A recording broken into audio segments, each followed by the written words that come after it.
이혼한 지 7년. 남남이 된 줄 알았던 아내가 제 회사 청소부 면접장에 나타났습니다. 그것도 냄새나는 노숙자의 몰골을 하고서요. 당신 위자료 다 어쩌고 이러고 살아? 소리치는 순간 그녀의 등 뒤에서 7살 남자아이가 튀어나와 제 다리를 붙잡았고 믿을 수 없는 진실들이 드러나기 시작했습니다. 구독 버튼을 눌러주세요. 금빛 행운을 드릴게요. 사연 시작합니다. 강민수 대표는 지끈거리는 관자놀이를 꾹 누르며 회전의자에서 일어났습니다.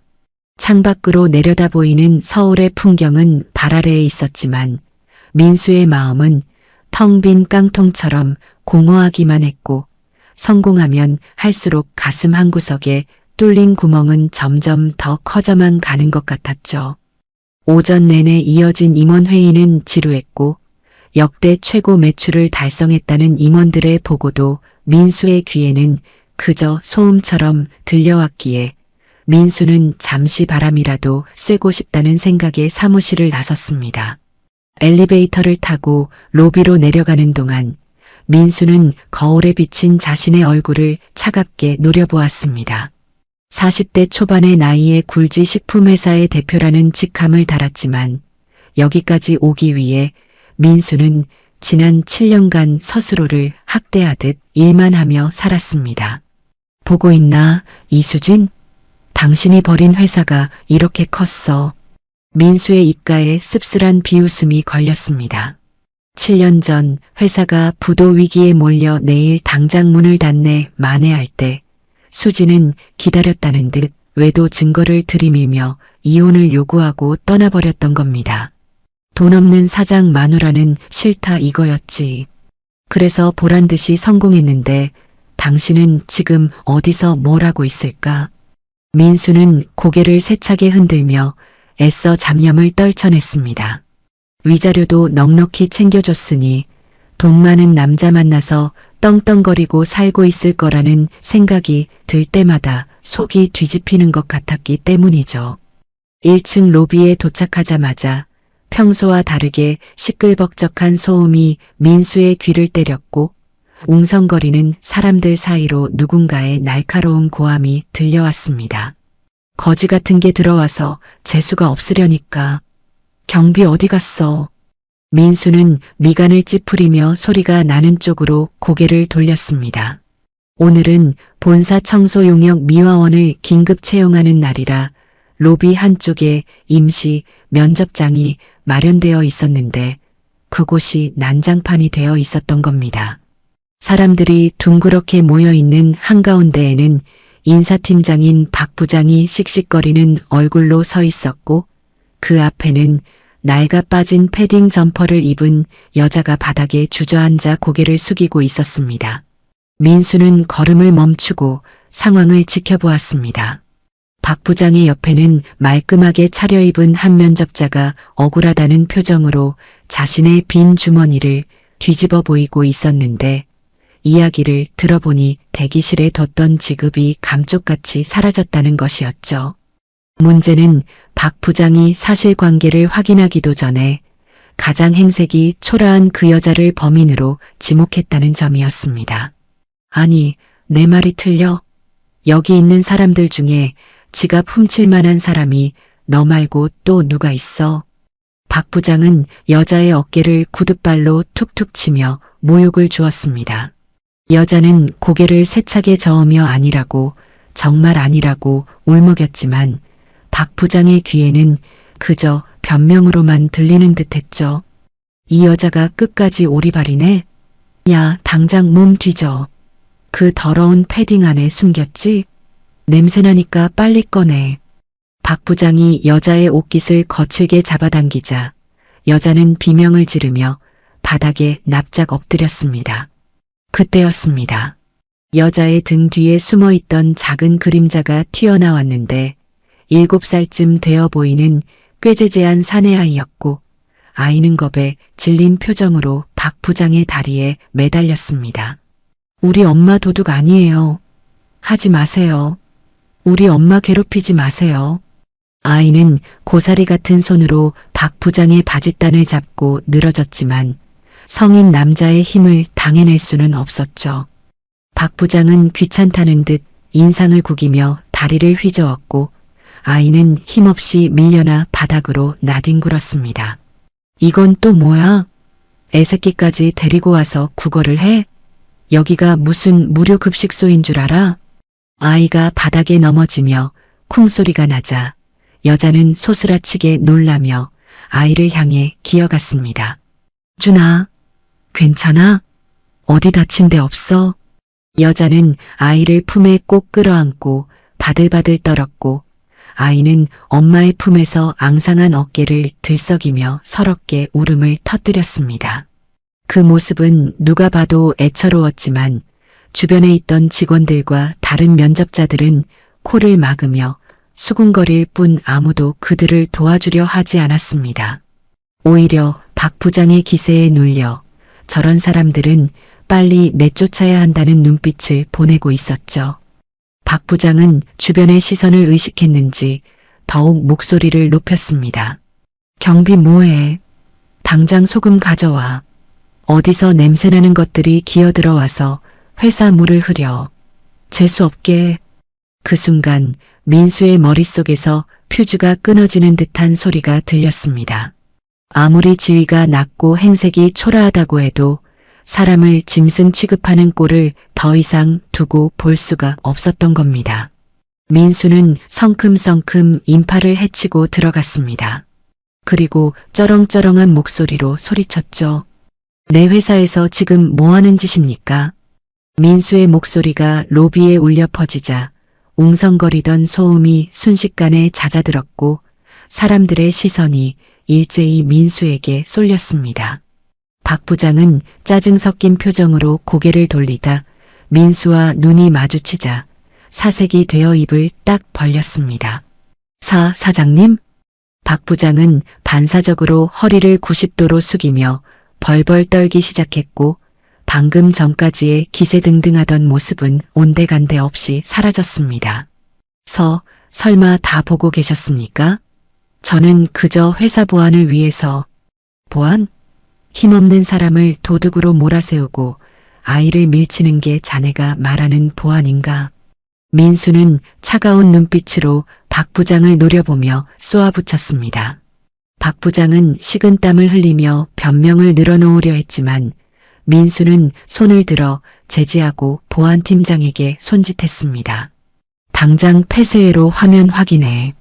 이분들이 정말 지갑을 훔쳤는지 아니면 다른 곳에 흘린 건지 1분 안에 보고하세요. 보안팀장이 무전을 치고 확인하는 동안 로비에는 숨막히는 정적이 흘렀습니다. 5분도 채 지나지 않아 무전기에서 다급한 목소리가 흘러나왔는데 지갑은 도난당한 것이 아니라 지갑 주인이 대기실 소파 틈새에 흘렸다는 내용이었죠. 그 무전을 들은 사람들의 얼굴이 화끈거리기 시작했고 특히 도둑으로 몰았던 면접자는 쥐구멍이라도 찾고 싶은 듯 고개를 들지 못했습니다. 박 부장은 어쩔 줄 몰라 하며 안절부절 못했지만 민수는 그에게 눈길조차 주지 않았습니다. 인사팀장이라는 사람이 확인도 없이 사람을 도둑 취급해? 내일부터 내 눈에 띄지 않게 조처하세요. 심할서는 필요 없습니다. 사실상의 해고 통보나 다름없는 말에 박 부장은 다리에 힘이 풀려 주저앉았지만 민수는 이미 바닥에 있는 모자에게로 시선을 돌린 뒤였습니다. 민수는 무릎을 굽혀 여자와 아이의 눈높이를 맞췄습니다. 가까이 가니 코를 찌르는 악취가 진동했고 여자의 머리는 며칠을 못 감았는지 떡이 져 있었지만 민수는 꾹 참고 여자에게 정중하게 손을 내밀었습니다. 일어나시죠. 직원의 무례를 사과드립니다. 여자는 겁에 질려 고개조차 들지 못하고 있었는데 민수의 따뜻한 목소리에 조심스럽게 고개를 들었습니다. 헝클어진 머리카락 사이로 여자의 눈이 보였습니다. 그 눈을 마주친 순간 민수의 심장이 덜컥 내려앉았고 시간은 7년 전으로 되감기 된 듯 멈춰버렸습니다. 손에 들고 있던 서류가 바닥으로 툭 떨어지며 날카로운 파열음을 냈지만 민수는 그것을 주울 생각조차 하지 못했죠. 그 여자는 7년 전 이혼한 전처 이수진이었기 때문입니다. 수진도 민수를 알아본 듯 눈동자가 심하게 흔들렸고 핏기 없는 입술이 파르르 떨렸습니다. 민수 씨? 수진은 뒷걸음질 치며 도망치려 했지만 아이가 수진의 옷자락을 꽉 잡고 있어서 움직일 수가 없었습니다. 민수는 망치로 뒤통수를 맞은 듯 멍해졌습니다. 분명 이혼할 때 어머니가 수진에게 평생 먹고 살 만큼의 위자료를 챙겨줬다고 했는데 눈앞에 수진은 영락없는 노숙자의 몰골이었으니까요. 부도난 회사 사장 싫다고 돈 챙겨서 떠나더니 고작 이러고 살려고 날 버렸어? 민수의 마음속에서 반가움보다는 당혹감과 배신감이 먼저 솟구쳤습니다. 내가 죽기 살기로 성공한 이유가 바로 당신에게 보란 듯이 복수하고 싶어서였는데 막상 마주한 당신의 꼴이 너무나 비참해서 화가 났던 겁니다. 민수는 떨리는 손을 등 뒤로 감추며 짐짓 차가운 목소리로 물었고 수진은 죄인처럼 고개를 푹 숙였습니다. 이수진 씨, 지난 7년간 경력이 뭡니까? 민수의 말에는 날선 가시가 돋쳐 있었습니다. 수진은 입술을 깨물며 침묵했지만 민수가 대답을 재촉하듯 눈빛을 보내자 기어들어가는 목소리로 입을 열었죠. 살았습니다. 뭐라고요? 지난 7년 동안 제가 한 일은 죽지 않고 이 아이를 지키는 일이었습니다. 쓰레기통을 뒤져서라도요. 민수는 그 대답에 뒤통수를 맞은 듯 멍해졌습니다. 돈 때문에 떠난 여자가 쓰레기통을 뒤지며 살았다는 말이 도무지 이해가 되지 않았고 도박이나 사치를 의심했던 자신이 한순간에 바보가 된 기분이 들었기 때문입니다. 그때였습니다. 수진의 뒤에 숨어있던 아이가 고개를 빼꼼히 내밀고 민수를 빤히 쳐다봤습니다. 민수는 무심코 아이의 얼굴을 자세히 들여다보았습니다. 그 순간 민수는 숨이 턱 막히는 것 같았습니다. 아이의 눈매는 민수의 어릴 적 사진과 판박이처럼 똑같았고 오뚝한 콧날이며 인매까지 소름 끼치도록 닮아 있었기 때문이죠. 설마 민수의 머릿속에서 7년 전의 기억이 스쳐 지나갔습니다. 아이를 지웠다던 어머니의 말과 지금 눈앞에 있는 7살짜리 아이의 존재가 퍼즐처럼 맞춰지기 시작했습니다. 민수는 수진에게 다가가려 했지만 발이 떨어지지 않았습니다. 수진이 아이를 품에 안고 바들바들 떨고 있었기 때문이죠. 하지만 민수의 눈은 이미 아이에게 고정되어 있었고 떨리는 목소리로 물었습니다. 이 아이 누구입니까? 민수의 떨리는 질문이 로비의 정막을 깼고 그 목소리에는 숨길 수 없는 격한 감정이 실려 있었습니다. 민수의 시선은 수진의 다리 뒤에 숨어있는 아이의 얼굴에 고정되어 있었는데 마치 거울을 보는 듯한 그 익숙한 이목구비는 부정할 수 없는 핏줄의 잔 것처럼 보였기 때문이죠. 하지만 수진은 사색이 되어 아이를 등 뒤로 더욱 깊숙이 숨겼습니다. 수진의 머릿속에는 7년 전 이혼 도장을 찍자마자 찾아왔던 시어머니 최 여사의 서슬퍼런 협박만이 맴돌고 있었기 때문입니다. 임신한 거 알리면 아이 뺏어서 외국으로 입양 보내버릴 거야. 넌 평생 아이 그림자도 못 보게 만들 테니까 처신 잘해. 그날의 공포가 되살아난 수지는 온몸을 바들바들 떨었고 눈앞에 있는 민수가 아이를 빼앗아 갈지도 모른다는 생각에 이성을 잃을 지경이었습니다. 수지는 고개를 세차게 저으며 뒷걸음질 쳤습니다. 아닙니다. 사장님과는 상관없는 아이예요. 수진의 목소리는 파르르 떨리고 있었지만 민수는 그 말을 곧이곧대로 믿을 수가 없었습니다. 아이의 눈매며 콧날이 자신과 너무나도 닮아 있었고 7년이라는 시간의 공백 또한 딱 맞아떨어졌기 때문이죠. 민수는 한 발짝 더 다가가며 집요하게 물었습니다. 거짓말하지 마. 나랑 이렇게 닮았는데 상관이 없어? 내 아이 맞잖아. 민수의 고함에 수지는 털썩 무릎을 꿇었습니다. 그리고 바닥에 머리를 조아리며 아이를 지키기 위해 해서는 안 될 거짓말을 내뱉고 말았습니다. 아니에요. 제가 재혼해서 낳은 아이입니다. 민수는 그 말에 망치로 머리를 맞은 듯 충격을 받았습니다. 돈 보고 떠난 여자가 꼴이 말이 아닌 상태로 나타난 것도 모자라 재혼해서 낳은 아이까지 데리고 노숙 생활을 하고 있다는 사실이 도무지 납득이 되지 않았던 겁니다. 재혼을 했는데 꼴이 이래? 남편은 어디 있고 아이를 이 지경으로 만들어? 민수의 눈빛에 의구심과 배신감이 뒤섞이던 그때였습니다. 수진의 등 뒤에서 상황을 지켜보던 아이가 꼼지락거리며 고개를 내밀었습니다. 아이는 겁먹은 눈치였지만 민수의 얼굴에서 시선을 떼지 못하고 있었죠. 아이는 꼬질꼬질한 손으로 자신의 낡은 패딩 주머니를 뒤적거리더니 아까 박 부장에게 밀쳐질 때도 목숨처럼 쥐고 있었던 검은 비닐봉지 하나를 꺼냈습니다. 수진이 기겁하며 아이의 손을 막아섰습니다. 준아, 안 돼. 그거 넣으라고 했지. 이리 줘. 하지만 아이는 엄마의 손을 뿌리치고는 단호한 표정으로 검은 봉지의 매듭을 고사리 같은 손으로 낑낑거리며 풀기 시작했습니다. 민수는 홀린 듯 그 모습을 지켜보았습니다. 아이가 그토록 소중하게 간직하고 있는 것이 무엇인지 본능적으로 확인해야겠다는 생각이 들었기 때문입니다. 잠깐 그대로 두세요. 민수가 수진을 제지하자 수진은 체념한 듯 바닥에 주저앉아 입술을 깨물며 고개를 돌렸습니다. 이윽고 팽팽했던 봉지의 매듭이 풀렸습니다. 봉지 안에서 나온 것은 곰팡이가 슬어 딱딱해진 빵 한 조각과 꼬깃꼬깃하게 접힌 종이 뭉치였습니다. 민수는 미간을 찌푸렸습니다.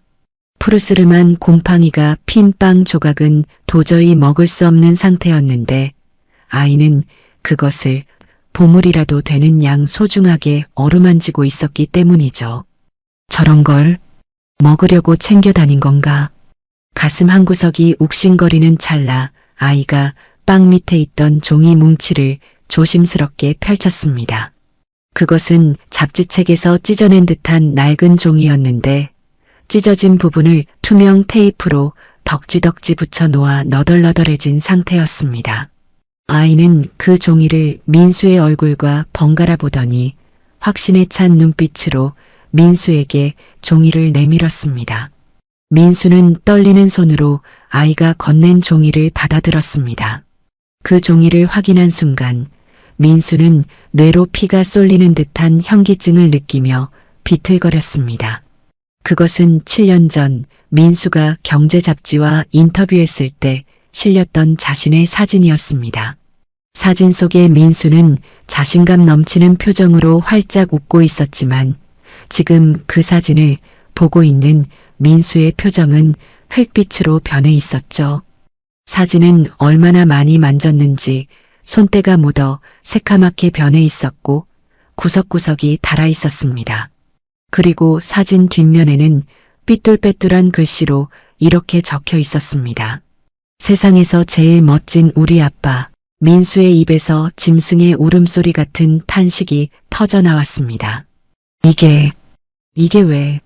민수는 바들바들 떨며 시선을 내렸습니다. 재혼해서 낳은 아이라던 수진의 말은 새빨간 거짓말이었고 이 아이는 7년간 단 한 번도 보지 못한 자신의 핏줄이 분명했습니다. 민수는 사진을 쥐고 있는 손에 힘을 주었습니다. 돈 때문에 떠났다고 믿었던 전처가 왜 자신의 사진을 아이에게 주며 아빠라고 가르쳤는지 도무지 이해할 수가 없었기 때문입니다. 그때 아이가 민수의 바짓단을 잡으며 물었습니다.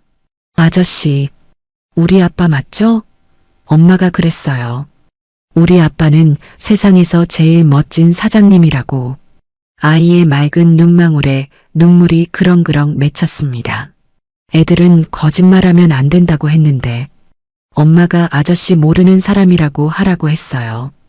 근데 사진이랑 똑같잖아요. 민수는 고개를 돌려 수진을 바라보았습니다. 수진은 바닥에 엎드린 채 어깨를 들썩이며 소리 죽여 오열하고 있었습니다. 민수의 머릿속에서 퍼즐 조각들이 맞춰지기 시작했습니다. 7년 전의 이혼, 사라진 위자료, 수진의 노숙 생활, 그리고 아이의 존재까지 모든 것이 자신의 생각과는 정반대일지도 모른다는 불길한 예감이 스쳐 지나갔습니다. 내가 뭘 놓치고 있었던 거지? 어머니가 분명. 하지만 지금 중요한 건 과거의 진실이 아니었습니다. 눈앞에 있는 내 자식이 곰팡이 핀 빵과 찢어진 사진을 품에 안고 노숙자 꼴을 하고 있다는 처참한 현실이었죠. 민수는 더 이상 참을 수가 없었습니다. 속에서 뜨거운 무언가가 울컥 치밀어 올랐고 민수는 무릎을 꿇고 아이를 와락 끌어안았습니다. 미안하다. 미안해.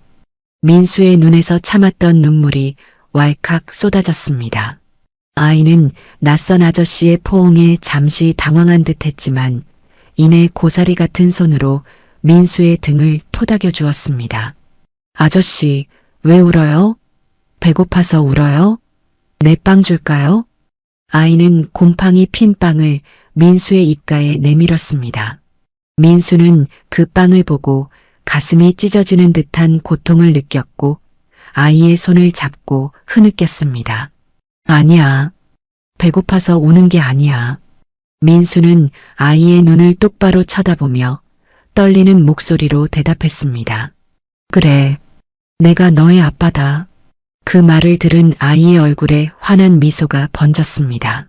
아이는 민수의 목을 꼭 끌어안으며 7년 동안 한 번도 불러보지 못했던 그 단어를 불렀습니다. 아빠, 진짜 우리 아빠 맞죠? 아이의 그 한마디에 민수는 무너져 내렸습니다. 로비 바닥에 무릎을 꿇은 채 아이를 끌어안고 있는 민수의 등은 격하게 들썩였고 값비싼 맞춤 정장은 먼지투성이가 되었지만 민수는 그런 것을 신경 쓸 겨를이 없었습니다. 품에 안긴 아이의 몸은 앙상하게 말라 있었고 퀴퀴한 냄새가 코를 찔렀지만 민수에게는 그 냄새조차 사무치게 아픈 살냄새로 느껴졌기 때문입니다. 민수는 떨리는 손으로 아이의 등을 쓸어내리며 고개를 들었습니다. 수지는 여전히 바닥에 엎드린 채 소리 죽여 울고 있었고 주변의 직원들과 면접자들은 이 기막힌 상황에 입을 다물지 못하고 멍하니 서 있을 뿐이었죠.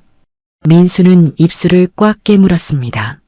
더 이상 내 가족이 이런 구경거리가 되게 둘 수는 없다는 생각이 들었기 때문입니다. 민수는 자리에서 벌떡 일어났습니다. 그리고 망설임 없이 입고 있던 최고급 재킷을 벗었습니다. 준아, 잠깐만.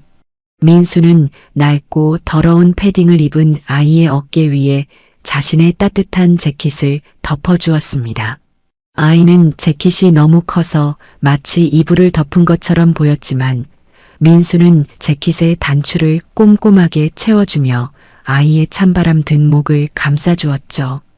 그러고는 바닥에 있는 수진을 향해 손을 뻗는 대신 수진의 손목을 낚아채듯 강하게 잡았습니다. 일어나. 가자. 수진이 깜짝 놀라며 버티려 했습니다. 사장님. 아니, 민수 씨. 이건 아니야. 우린 괜찮으니까. 괜찮아? 자식이 곰팡이 핀 빵을 먹고 있는데 뭐가 괜찮아? 잔말 말고 따라와. 민수의 버럭 소리에 수지는 움찔하며 몸을 일으켰습니다. 민수는 한 손으로는 아이의 손을 꼭 잡고 다른 한 손으로는 수진의 손목을 잡은 채 로비를 가로질러 걸어갔습니다. 아까 수진을 도둑으로 몰았던 박 부장은 기둥 뒤에 숨어 벌벌 떨고 있었는데 민수는 걸음을 멈추지 않고 그를 향해 서늘한 경고를 날렸습니다. 내일부터 회사 나올 생각 마. 이건 명령이야. 박 부장이 털썩 주저앉는 소리를 뒤로하고 민수는 회전문을 밀고 밖으로 나갔습니다.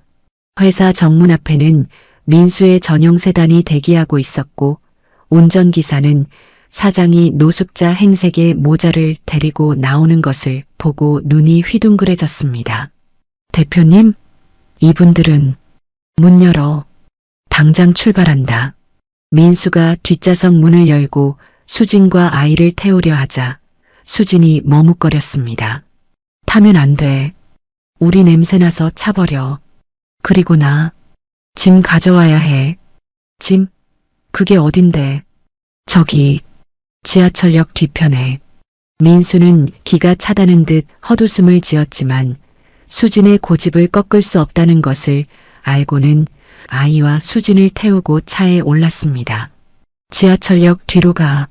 차가 부드럽게 출발했지만 차 안의 공기는 무거웠습니다. 아이는 푹신한 가죽 시트가 신기한지 연신 엉덩이를 들썩거리며 재킷 냄새를 킁킁거렸고 그 모습이 민수의 가슴을 더욱 후벼 팠습니다. 잠시 후 차는 화려한 빌딩 숲을 지나 어두컴컴한 지하철역 뒤편 공터에 멈춰 섰습니다. 그곳은 쓰레기장이나 다름없는 곳이었습니다. 여기저기 버려진 폐가정과 쓰레기 봉투들 사이로 비닐과 박스를 엮어 만든 허름한 텐트 하나가 위태롭게 서 있었죠. 민수는 차에서 내려 그 처참한 광경을 마주했습니다. 차가운 겨울바람이 숭숭 들어오는 비닐 텐트. 그 안에는 눅눅한 이불 한 채와 누가 버린 듯한 찌그러진 냄비 그리고 아이가 가지고 놀았을 법한 페트병 장난감이 뒹굴고 있었습니다. 여기서 지냈던 거야? 민수의 목소리가 심하게 떨렸습니다.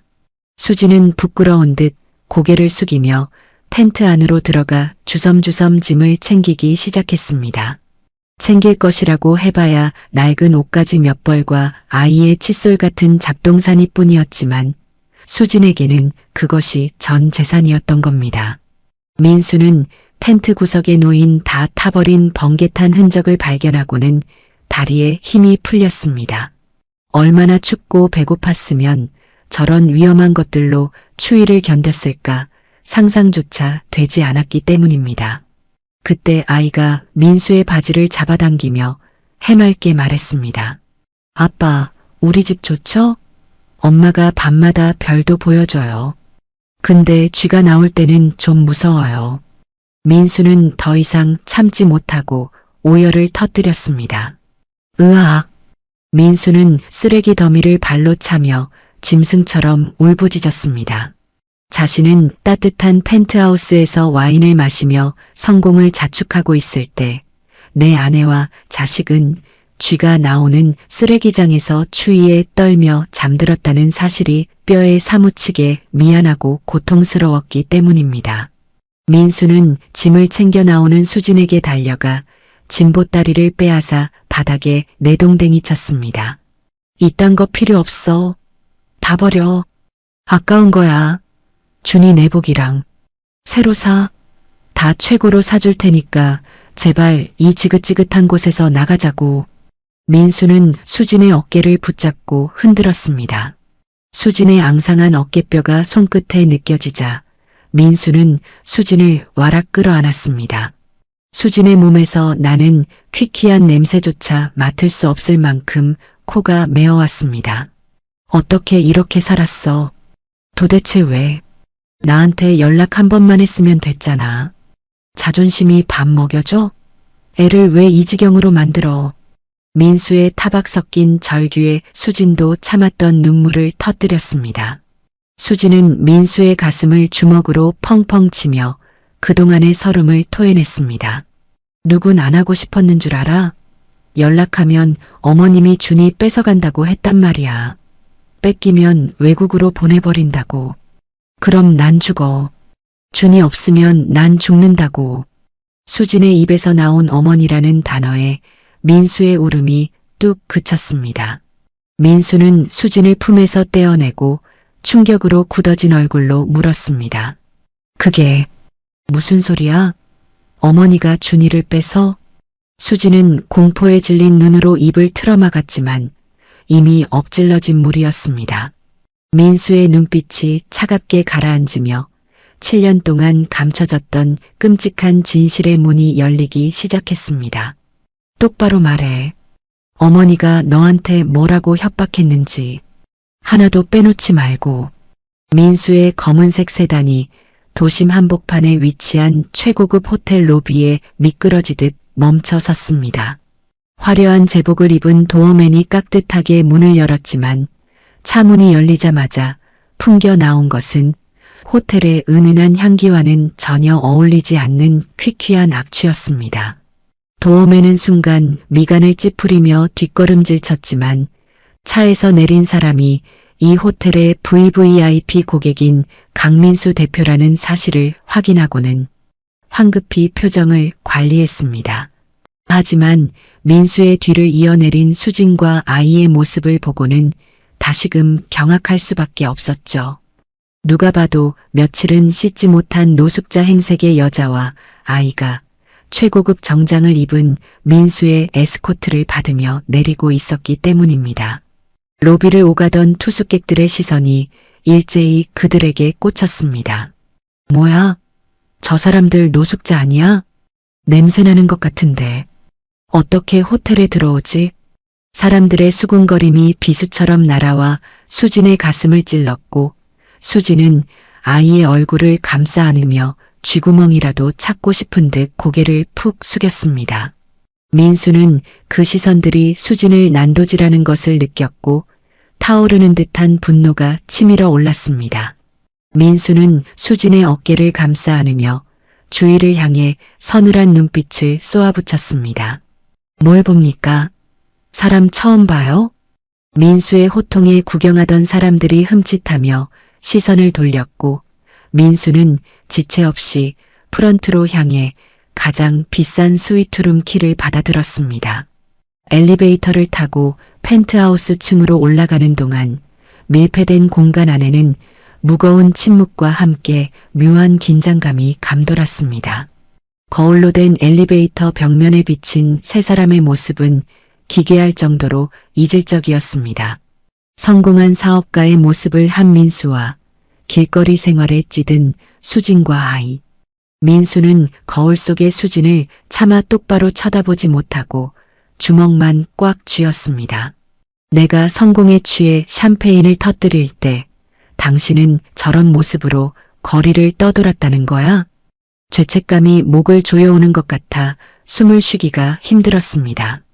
띠링 하는 맑은 소리와 함께 엘리베이터 문이 열리고 민수는 두 사람을 데리고 스위트룸으로 들어갔습니다.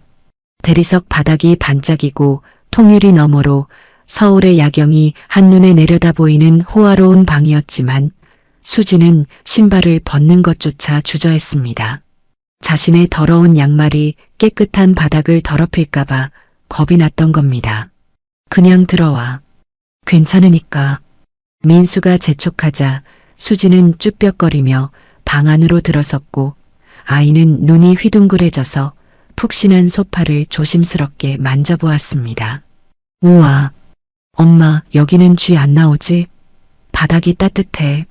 아이의 천진난만한 그 한마디가 민수의 가슴을 다시 한번 후벼 팠습니다. 민수는 비서에게 전화를 걸어 아이가 먹을 죽과 수진이 입을 옷, 그리고 상비약을 당장 올려보내라고 지시한 뒤 전화를 끊었습니다. 그리고 무겁게 입을 열었습니다. 준아, 저기 텔레비전 보고 있을래? 아빠가 엄마랑 할 얘기가 있어서 그래. 민수가 리모컨으로 만화 영화를 틀어주자 아이는 금세 화면에 빠져들었고 민수는 수진을 데리고 침실과 연결된 작은 응접실로 들어갔습니다. 문을 닫자마자 민수는 참았던 숨을 토해내듯 물었습니다. 이제 말해봐. 수진은 소파 끝에 위태롭게 걸터앉아 손톱만 뜯고 있었습니다. 뭘 말입니까? 존댓말 하지 마. 듣기 싫으니까. 민수가 버럭 소리를 지르자 수진이 움찔하며 어깨를 떨었습니다. 민수는 답답한 마음에 넥타이를 거칠게 풀어헤치며 물었습니다. 위자료? 내가 준 위자료 다 어쨌어? 수진이 고개를 들어 민수를 쳐다보았습니다. 그 눈빛에는 영문을 모르겠다는 당혹감이 서려 있었습니다. 위자료라니. 무슨 소리야? 이혼할 때 내가 어머니 통해서 줬잖아. 강남 아파트 한 채 값은 좋게 넘는 돈이었어. 그 돈이면 평생 놀고 먹어도 남았을 텐데 도대체 그 돈을 다 어디에 탕진하고 이 꼴로 사냐고. 민수는 7년간 품어왔던 의문을 쏟아냈습니다. 돈 때문에 자신을 버렸다고 생각했기에 그 돈을 다 날리고 비참하게 사는 수진이 이해가 되지 않았던 겁니다. 하지만 수진의 반응은 민수의 예상과는 전혀 달랐습니다. 수진은 멍한 표정으로 민수를 바라보다가 이내 헛웃음을 터뜨렸습니다. 아파트? 돈? 수진의 눈에서 주르륵 눈물이 흘러내렸습니다. 민수 씨, 지금 무슨 소설 써? 난 그런 돈 받은 적 없어. 뭐? 그게 무슨? 내가 그 집에서 나올 때 가지고 나온 건 당신 어머니가 던져준 택시비 10,000원 한 장이 전부였어.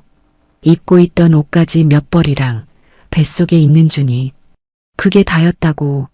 민수는 망치로 뒤통수를 맞은 듯 멍해졌습니다. 어머니는 분명히 수진이 위자료 액수를 더 올려달라고 해서 곤란했다며 결국 원하는 대로 다 줘서 보냈다고 했었습니다. 그런데 택시비 10,000원이라니. 거짓말하지 마. 어머니가 그럴 리가 없어. 통장 내역도 보여주셨는데. 거짓말? 내가 지금 이 꼴을 하고 당신한테 거짓말해서 얻을 게 뭐가 있어? 수진이 악에 받친 목소리로 소리쳤습니다. 당신 어머니가 나한테 뭐라고 했는지 알아? 빈몸으로 나가라고 했어. 주제 파악하고 거지처럼 살라고. 안 그러면. 수진은 말을 잇지 못하고 입술을 파르르 떨었습니다. 공포에 질린 눈동자가 흔들리고 있었죠. 민수는 수진의 어깨를 잡고 흔들었습니다. 안 그러면? 어머니가 뭐라고 협박했는데. 수진은 고개를 떨구며 흐느꼈습니다. 알리면. 임신한 거 당신한테 알리면 대한민국 최고 로펌 변호사들 써서 양육권 뺏어오겠다고 했어. 그리고 아이는 바로 외국으로 입양 보내버릴 거라고. 뭐? 당신은 재혼해야 하니까 아이는 걸림돌이라고. 내 눈앞에서 영영 사라지게 만들겠다고 했단 말이야. 나 같은 거지가 어떻게 대기업 사모님을 이겨? 뺏기면 끝인데. 그래서 도망쳤어. 당신한테 연락하고 싶어도 준이 뺏길까봐 숨소리도 못 내고 살았다고. 민수는 다리에 힘이 풀려 바닥에 주저앉고 말았습니다. 7년 전의 기억들이 주마등처럼 스쳐 지나갔습니다. 회사가 부도 위기에 몰렸을 때 어머니는 뜬금없이 건설사 회장의 딸과 선을 보라고 강요했었습니다. 민수가 거절하자 며칠 뒤 어머니는 수진이 낯선 남자와 호텔에 들어가는 사진과 사랑한다는 내용의 문자 메시지 내역을 들고 왔었죠. 이것 봐라. 너가 회사 일로 힘들 때 이 여자는 딴 남자랑 뒹굴고 있었어. 그때 민수는 배신감에 눈이 뒤집혀 사실 확인조차 제대로 하지 않고 이혼 서류에 도장을 찍어버렸습니다. 그런데 그 모든 것이 조작이었다면? 민수는 떨리는 목소리로 물었습니다. 그럼 그때 그 사진들은, 그 남자는. 수진이 억울함에 가슴을 치며 울부짖었습니다. 나도 몰라. 처음 보는 남자였어. 시장에서 장 보고 오는데 짐 들어준다고 해서 잠깐 같이 걸었던 게 다야.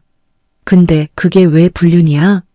당신은 내 말보다 어머니 말을 더 믿었잖아. 내 해명은 듣지도 않고 나가라고 소리쳤잖아. 민수의 머릿속에서 퓨즈가 끊어지는 소리가 들렸습니다. 어머니였습니다. 자신의 친어머니가 아들이 회사를 살리기 위해 부잣집 여자와 결혼하기를 바라서 멀쩡한 며느리를 불륜녀로 만들고 뱃속에 손주까지 입양 보내려 했다는 끔찍한 진실이 드러난 겁니다. 민수는 바닥을 주먹으로 내리쳤습니다. 으악! 짐승의 포효 같은 울음이 터져 나왔습니다. 자신이 7년 동안 어머니에게 속아 사랑하는 아내와 자식을 생지옥으로 몰아넣었다는 죄책감이 민수의 심장을 갈갈이 찢어 놓았습니다. 민수의 손등에서 피가 배어 나왔지만 고통조차 느껴지지 않았습니다. 수지는 바닥에 엎드려 우는 민수를 보며 함께 오열했습니다. 7년 동안 쌓였던 억울함과 서러움이 민수의 눈물을 통해 조금이나마 씻겨 내려가는 듯 했기 때문입니다. 한참을 그렇게 울부짖던 민수가 천천히 고개를 들었습니다. 민수의 눈은 핏발이 서 있었고 그 안에는 더 이상 어머니에 대한 효심이나 존경은 남아있지 않았습니다. 오직 서늘한 살기만이 감돌고 있었죠. 민수는 주머니에서 휴대전화를 꺼내 비서실장에게 전화를 걸었습니다. 수지는 민수의 표정이 너무나 무서워서 숨죽여 지켜보았습니다. 박 실장, 지금 즉시 보안팀 풀어서 사람 하나 찾아. 전화기 너머로 당황한 박 실장의 목소리가 들렸지만 민수는 개의치 않고 차갑게 명령을 내렸습니다. 7년 전 이혼 소송 때 내 아내 불륜 상대로 증언했던 그 남자. 그 자식 찾아내. 민수는 이를 악물고 말을 이었습니다. 지구 끝까지 뒤져서라도 찾아와. 살점이 뜯겨 있든 숨만 붙어 있든 상관없으니까 내 눈앞에 데려다 놔. 민수는 전화를 끊고 떨고 있는 수진을 바라보았습니다. 그리고 수진의 거친 손을 자신의 두 손으로 감싸쥐었습니다. 미안해. 내가 바보였어. 내가 당신을 지옥에 두고 나 혼자 천국에서 살았어. 민수는 수진의 손등에 이마를 대고 맹세하듯 속삭였습니다. 어머니가 우리 인생을 이렇게 만들었어. 절대 용서 안 해. 내가 받은 고통, 당신이 겪은 7년, 1000배, 10,000배로 갚아줄 거야. 그때 응접실 문이 조심스럽게 열리고 아이가 고개를 내밀었습니다. 엄마, 아빠, 왜 울어요? 또 할머니가 와서 혼내는 거야? 할머니라는 단어에 민수의 어깨가 움찔했습니다. 아이는 아직도 꿈속에서조차 할머니가 나타나 엄마를 괴롭히는 악몽을 꾸고 있었던 겁니다. 민수는 자리에서 일어나 아이에게 다가갔습니다. 그리고 아이를 번쩍 안아 올리며 아이의 귓가에 단호하게 약속했습니다. 아니야, 준아. 이제 아무도 엄마랑 준이 못 건드려. 아빠가 다 없애버릴 거야. 민수의 눈빛은 활활 타오르고 있었습니다. 이제 남은 것은 7년간 조작된 연극의 막을 내리고 그 대가를 치르게 하는 것뿐이었습니다. 진실을 알게 된 민수의 가슴속에는 지울 수 없는 응어리가 생겼지만 당장 해결해야 할 시급한 문제가 있었습니다. 바로 눈앞에 있는 처자식의 몰골이었습니다. 특급 호텔 스위트룸의 화려한 조명 아래서 보니 수진과 아이의 상태는 생각했던 것보다 훨씬 더 심각했습니다. 수진의 손은 거칠게 트고 갈라져 있었고 아이의 얼굴에는 흙먼지가 꼬질꼬질하게 묻어 있었으며 머리카락에서는 시큼한 냄새가 진동했기 때문입니다. 민수는 비서가 올려보낸 새 옷과 유아용 목욕용품을 챙겨 욕실로 향했습니다. 준아, 우리 씻자. 아빠가 따뜻한 물 받아줄게. 민수가 최대한 부드럽게 말했지만 아이는 낯선 환경이 무서운지 수진의 다리를 잡고 놓아주지 않았습니다. 7년 동안 제대로 된 욕실을 써본 적이 없는 아이에게 하얀 김이 피어오르는 거대한 월풀 욕조와 반짝이는 수도꼭지는 공포스러운 기계처럼 보였을지도 모릅니다. 수진이 아이의 눈높이를 맞추며 달랬습니다. 준아, 괜찮아. 아빠가 씻겨주신대. 엄마도 바로 밖에서 씻고 올게. 아이는 그제야 주저하며 민수의 손을 잡았습니다. 민수는 아이를 데리고 욕실로 들어가 욕조에 따뜻한 물을 가득 받았습니다. 모락모락 피어오르는 수증기 속에서 민수는 아이의 낡아 빠진 패딩 점퍼를 벗기기 시작했습니다. 지퍼가 고장나 옷핀으로 간신히 여며 놓은 패딩을 벗기자 그 안에는 목이 다 늘어나고 구멍난 내복이 드러났습니다. 색이 바래 회색빛이 된 내복은 아이의 몸에 비해 너무 작아서 손목과 발목이 훤히 드러나 있었죠. 민수는 울컥 치밀어 오르는 감정을 억누르며 조심스럽게 아이의 바지를 벗겼습니다. 그때였습니다. 바지 주머니에서 무언가가 툭 투두둑하고 욕실 타일 바닥으로 떨어졌습니다. 민수는 무심코 바닥을 내려다보았습니다. 그것은 돌처럼 딱딱하게 굳은 빵 조각들이었는데 군데군데 푸르스름한 곰팡이가 피어 있어 형체를 알아보기 힘들 정도였습니다. 이게 뭐니? 민수가 놀라서 묻기도 전에 아이가 화들짝 놀라며 바닥에 엎드렸습니다. 안 돼. 내 빵이야.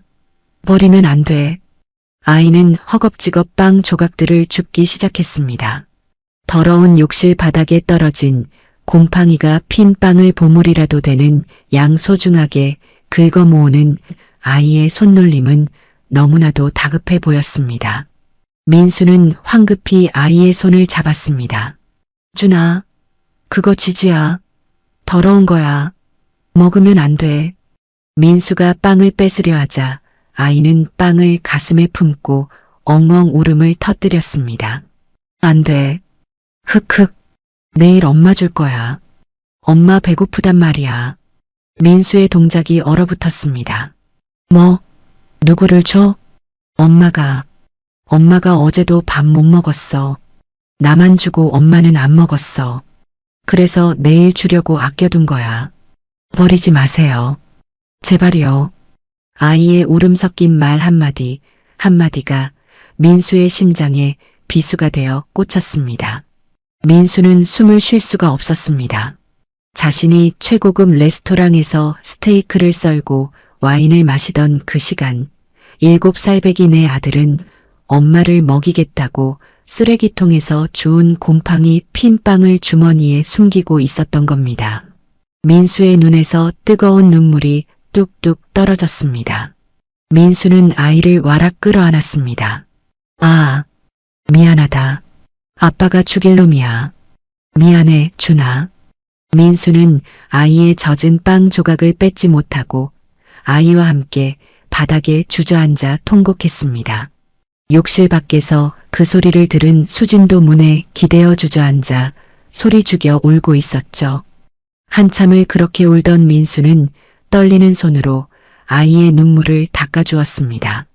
준아, 이건 버리자. 아빠가 약속할게. 이제 엄마 배고플 일 없어. 아빠가 세상에서 제일 맛있는 빵, 아니 밥이랑 고기랑 다 사줄게. 100개, 1000개 사줄게. 그러니까 이건 버리자. 응? 민수의 간곡한 설득에 아이는 훌쩍거리며 고개를 끄덕였고 민수는 빵 조각을 휴지통에 버리고는 다시 아이의 옷을 벗기기 시작했습니다. 하지만 민수의 시련은 여기서 끝이 아니었습니다. 내복 상의를 벗기자 드러난 아이의 몸은 민수가 상상했던 것보다 훨씬 더 처참했기 때문입니다. 아이의 가슴에는 갈비뼈가 앙상하게 드러나 있었고 배는 영양실조로 인해 볼록하게 튀어나와 있었습니다. 팔다리는 젓가락처럼 가늘었고 피부 곳곳에는 멍 자국과 긁힌 상처들이 가득했습니다. 아마도 길거리 생활을 하며 거친 바닥에서 자거나 텐트촌의 열악한 환경 때문에 생긴 상처들인 것 같았습니다. 민수는 손이 떨려 비누칠을 할 수가 없었습니다. 자신의 통통했던 어린 시절과는 너무나 대조적인 뼈만 남은 아들의 몸을 만지는 것조차 죄스러웠기 때문입니다. 따뜻한 물을 끼얹어 주자 아이가 움찔하며 몸을 떨었습니다. 아, 따가워요. 미안해. 아빠가 살살할게. 민수는 스펀지에 거품을 잔뜩 내어 아이의 몸을 깃털처럼 조심스럽게 문질렀습니다. 구정물이 씻겨 내려가고 하얀 살결이 드러날수록 아이의 몸에 새겨진 고난의 흔적들은 더욱 선명하게 보였습니다. 등 쪽에는 동전만 한 크기의 화상 흉터도 있었습니다. 이건 왜 이런 거야? 저번에 텐트에서 추워서 번개탄 피우다가 불똥이 튀었어요. 엄마가 호해줬어요. 아이는 아무렇지도 않게 말했지만 민수는 억장이 무너졌습니다. 겨울 추위를 피하려다 화상을 입어야 했던 내 새끼. 민수는 아이의 등을 씻겨주다 말고 아이의 작은 등을 향해 이마를 대고 흐느꼈습니다. 아빠가 다 낫게 해줄게. 흉터 하나도 안 남게 최고의 의사 선생님 불러서 다 고쳐줄게. 진짜요? 그럼 안 아파요? 그럼 진짜고 말고 아빠가 다 해줄 거야. 목욕을 마친 아이를 커다란 수건으로 감싸 안고 나오자 욕실의 온기와는 비교도 안 될 만큼 따뜻한 침실 공기가 그들을 맞이했습니다. 새 내복과 잠옷으로 갈아입힌 아이는 이제야 제 나이 또래의 아이처럼 보였습니다. 씻고 나온 수진도 민수가 준비해둔 깨끗한 실내복을 입고 있었는데 젖은 머리카락과 붉어진 눈시울이 그녀가 욕실에서 얼마나 울었는지를 짐작게 했습니다. 민수는 룸서비스로 시킨 전복죽과 따뜻한 우유를 식탁에 차렸습니다. 자, 먹자. 천천히 먹어. 체하니까. 아이는 숟가락질을 할 힘도 없는지 손으로 죽을 허겁지겁 퍼먹으려 했습니다.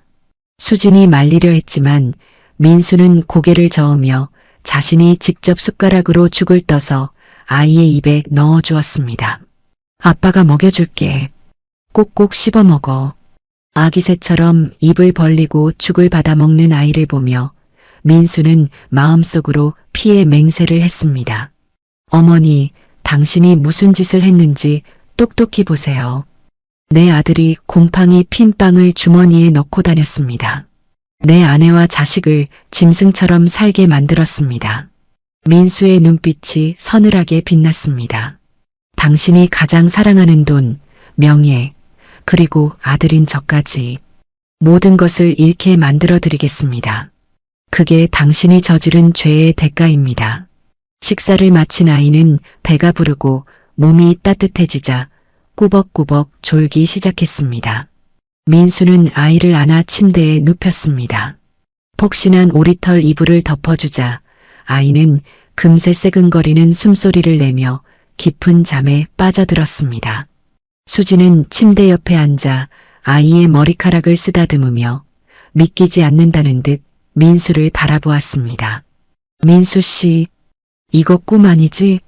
우리 쫓겨나는 거 아니지? 민수는 수진의 어깨를 감싸 안으며 단호하게 말했습니다. 꿈 아니야. 그리고 다시는 쫓겨날 일 없어. 내가 내 목숨을 걸고 지킬 거야. 하지만 민수의 다짐이 무색하게도 운명은 그들에게 또 한 번의 가혹한 시련을 준비하고 있었습니다. 잠든 줄 알았던 아이가 갑자기 끙끙 앓는 소리를 내기 시작한 겁니다. 추워. 엄마, 추워. 민수가 놀라 아이의 이마에 손을 댔는데 아이의 몸은 불덩이처럼 뜨거웠습니다. 단순한 몸살이 아니었습니다. 7년간의 영양실조와 비위생적인 환경이 누적되어 있다가 긴장이 풀리자마자 한꺼번에 터져 나온 것이었죠. 아이의 숨소리가 거칠어지고 입술이 파랗게 질려가기 시작했습니다. 준아, 정신 차려. 민수의 다급한 외침이 스위트룸에 울려 퍼졌습니다. 준아, 정신 차려. 아빠야. 아빠 목소리 들려? 스위트룸의 정막을 찢는 민수의 절규가 터져나왔습니다.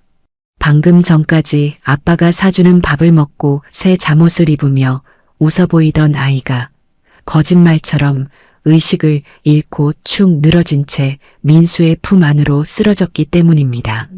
민수는 떨리는 손으로 아이의 뺨을 두드려 보았지만 아이의 고개는 힘없이 뒤로 젖혀질 뿐이었습니다. 아이의 몸은 마치 불덩이를 삼킨 것처럼 뜨겁게 달아올라 있었고 가느다란 목에서는 쇳소리가 섞인 거친 숨소리가 불규칙하게 새어 나오고 있었죠. 옆에 있던 수지는 공포에 질려 비명을 질렀습니다. 어떡해. 준아, 눈 좀 떠봐. 민수 씨, 어떡해요? 우리 준이 죽으면 안 돼.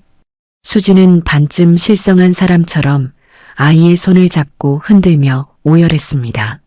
민수는 공포심이 목구멍까지 차올랐지만 여기서 자신마저 무너지면 아이를 살릴 수 없다는 생각에 이를 악물고 정신을 붙잡았습니다. 민수는 아이를 번쩍 안아들고 소리쳤습니다. 비켜. 병원 가야 해. 민수는 신발도 제대로 신지 못한 채 아이를 안고 복도로 뛰쳐나갔습니다. 엘리베이터를 기다릴 시간조차 아까워 비상구 계단을 미친 듯이 뛰어내려갔고 수진도 헐떡이며 그 뒤를 따랐습니다. 로비에 있던 직원들이 기겁하며 길을 비켰고 대기하고 있던 민수의 전용차 기사는 사색이 되어 뒷문을 열었습니다. 대학병원 응급실로 가. 신호 다 무시해. 무조건 빨리만 가라고. 민수의 고함에 기사는 네 하고 대답하며 엑셀러레이터를 밟았습니다. 차는 굉음을 내며 도로 위를 질주하기 시작했습니다. 뒷좌석에서 민수는 식은땀을 흘리는 아이를 품에 꼭 안고 끊임없이 말을 걸었습니다. 준아, 조금만 참아. 아빠가 다 고쳐줄게. 자면 안 돼. 아빠랑 놀이공원 가기로 했잖아. 하지만 아이의 의식은 점점 흐릿해져 갔고 입술은 보라색으로 변해가고 있었습니다. 수지는 아이의 발을 주무르며 하염없이 눈물만 흘렸습니다. 내가 죄인이야. 내가 못 먹여서, 내가 죽게 해서. 그런 소리 하지 마. 준이 안 죽어. 내가 안 죽게 해. 민수는 수진에게 소리치면서도 덜덜 떨리는 자신의 손을 주체할 수 없었습니다.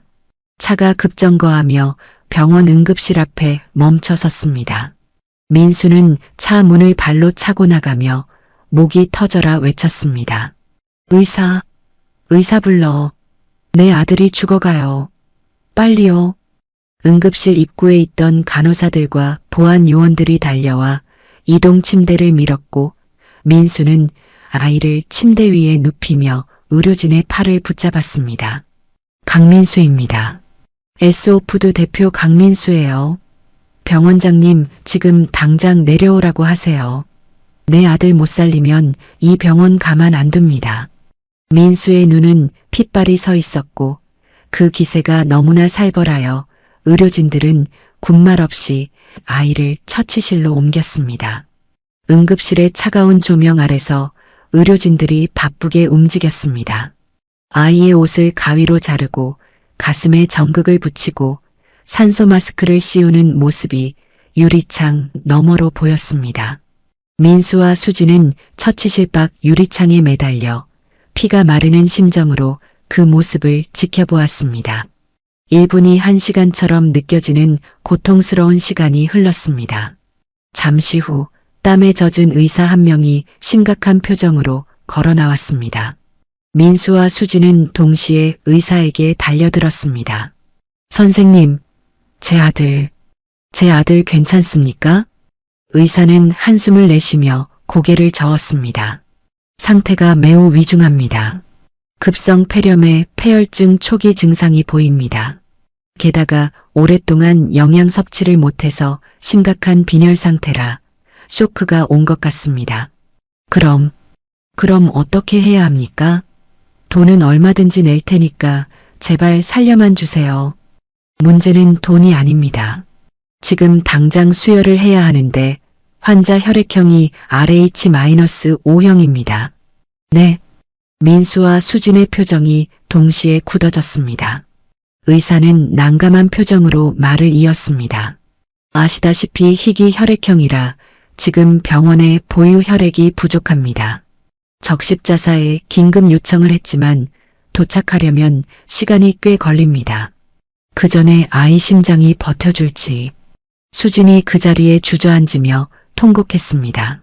안 돼요. 안 돼요, 선생님. 제 피 뽑으세요. 제 피 다 가져가세요. 어머니 혈액형은 뭡니까? 전 A형이에요. 하지만 제가 엄마잖아요. 제 피라도 넣으면 안 되나요? 수지는 의사의 가운을 잡고 매달렸지만 의사는 안타까운 표정으로 수진을 일으켜 세웠습니다. 어머니, 진정하세요. 다른 혈액형은 수혈할 수 없습니다. 쇼크사합니다. 절망적인 상황에 모두가 고개를 떨구던 그 순간이었습니다. 민수가 멍한 표정으로 자신의 팔을 내려다보더니 번뜩이는 눈빛으로 고개를 들었습니다. 그리고 와이셔츠 소매를 거칠게 걷어붙이며 의사에게 팔을 내밀었습니다. 제 피 뽑으세요. 네. 보호자분 혈액형이 RH-5형입니다. 제가 이 아이 친아빠입니다. 민수의 우렁찬 목소리가 응급실 복도에 울려 퍼졌습니다. 의사는 놀란 눈으로 민수를 바라보다가 급히 간호사에게 소리쳤습니다. 당장 체열 준비해. 보호자분 바로 옆 침대로 모셔. 민수는 수진의 어깨를 꽉 쥐어주며 안심시켰습니다. 걱정하지 마. 내 피 나눠주면 돼. 준이 내 아들이야. 내가 살려. 민수는 처치실로 들어가 아이의 옆 침대에 누웠습니다. 창백하게 질린 아이의 얼굴이 바로 옆에 보였습니다.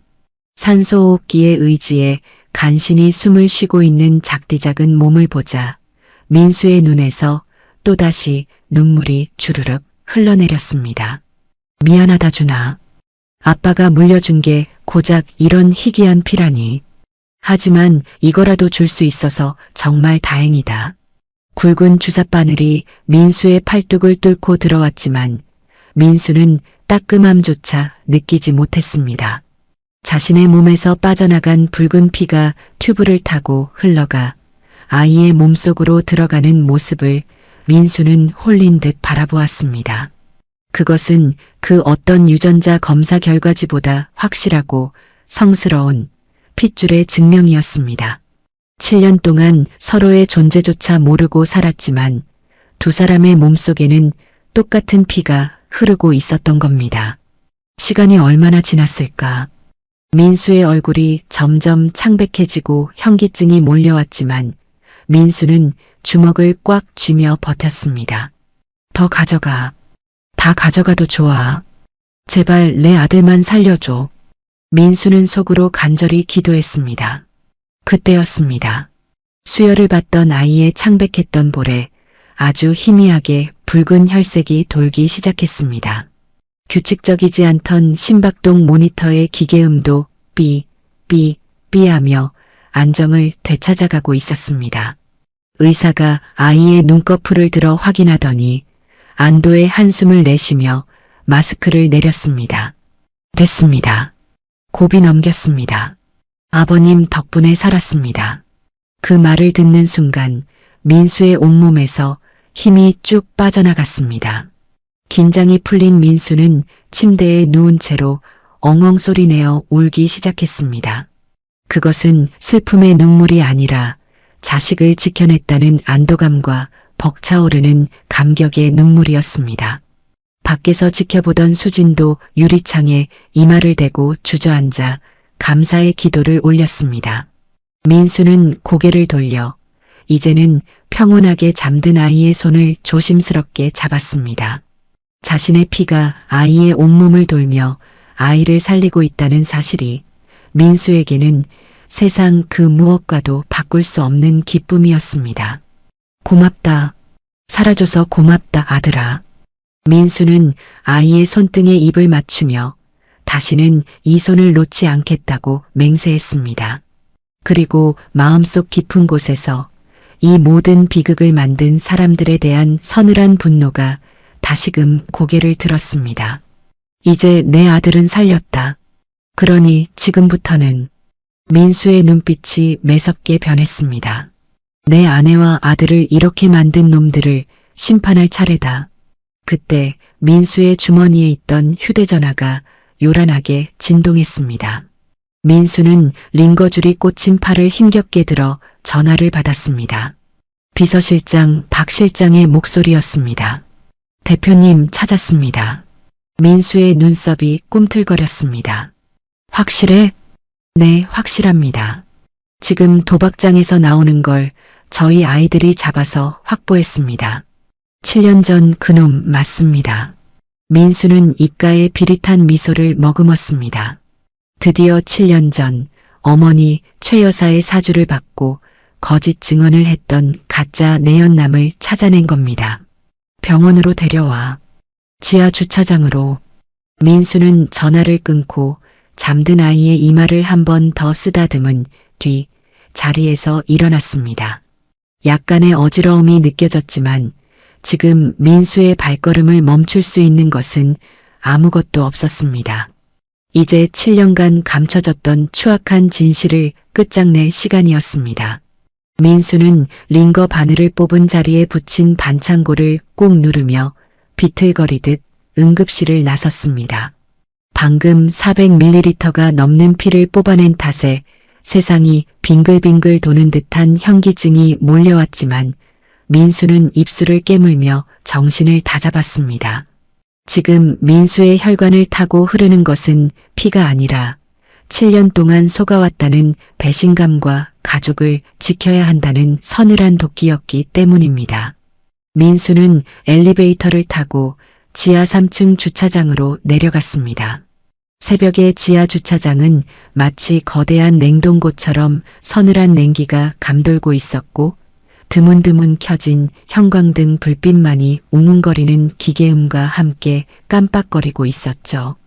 구석진 기둥 뒤편에 검은색 밴 한 대가 시동을 켠 채 정차해 있었고 그 옆에는 건장한 체격의 보안팀 직원이 누군가를 무릎 꿇려 놓고 있었습니다. 민수가 다가가자 보안팀 직원이 고개를 숙이며 비켜섰습니다. 바닥에 무릎을 꿇고 있는 남자는 7년 전에 멀끔했던 모습은 온데간데 없고 술과 담배에 찌들어 퉁퉁 부은 얼굴을 한 폐인이나 다름없는 몰골이었습니다. 그는 민수가 찾던 바로 그 남자 7년 전 법정에서 수진과 불륜 사이였다고 위증했던 가짜 내연남이었습니다.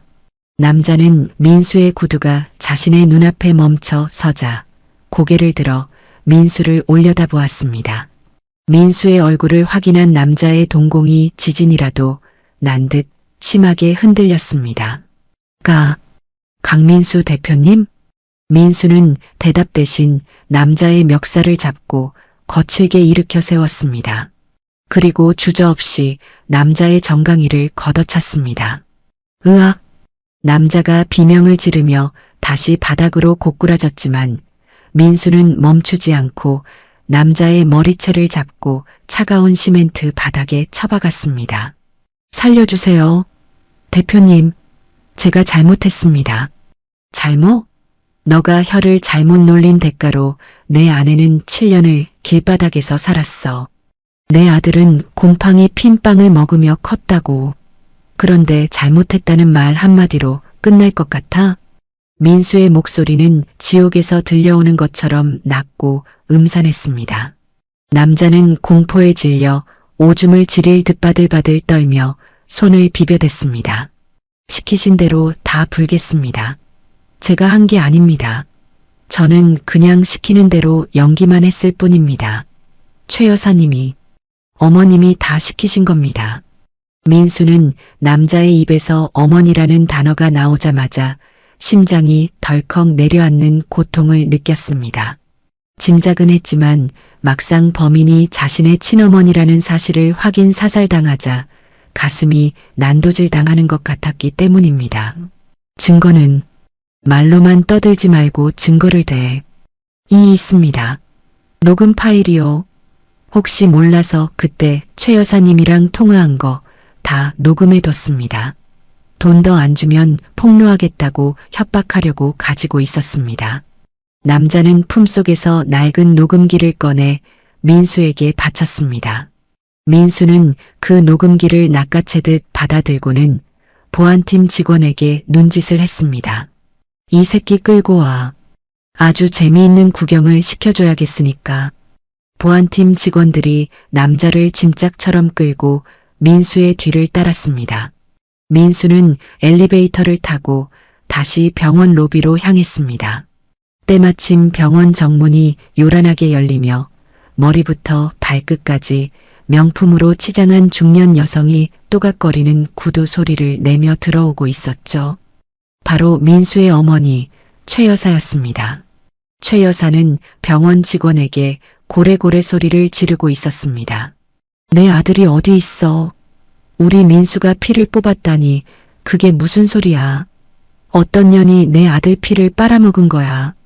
최 여사의 목소리에는 아들에 대한 걱정보다는 자신의 소유물에 흠집이 났다는 분노가 더 크게 묻어 있었습니다.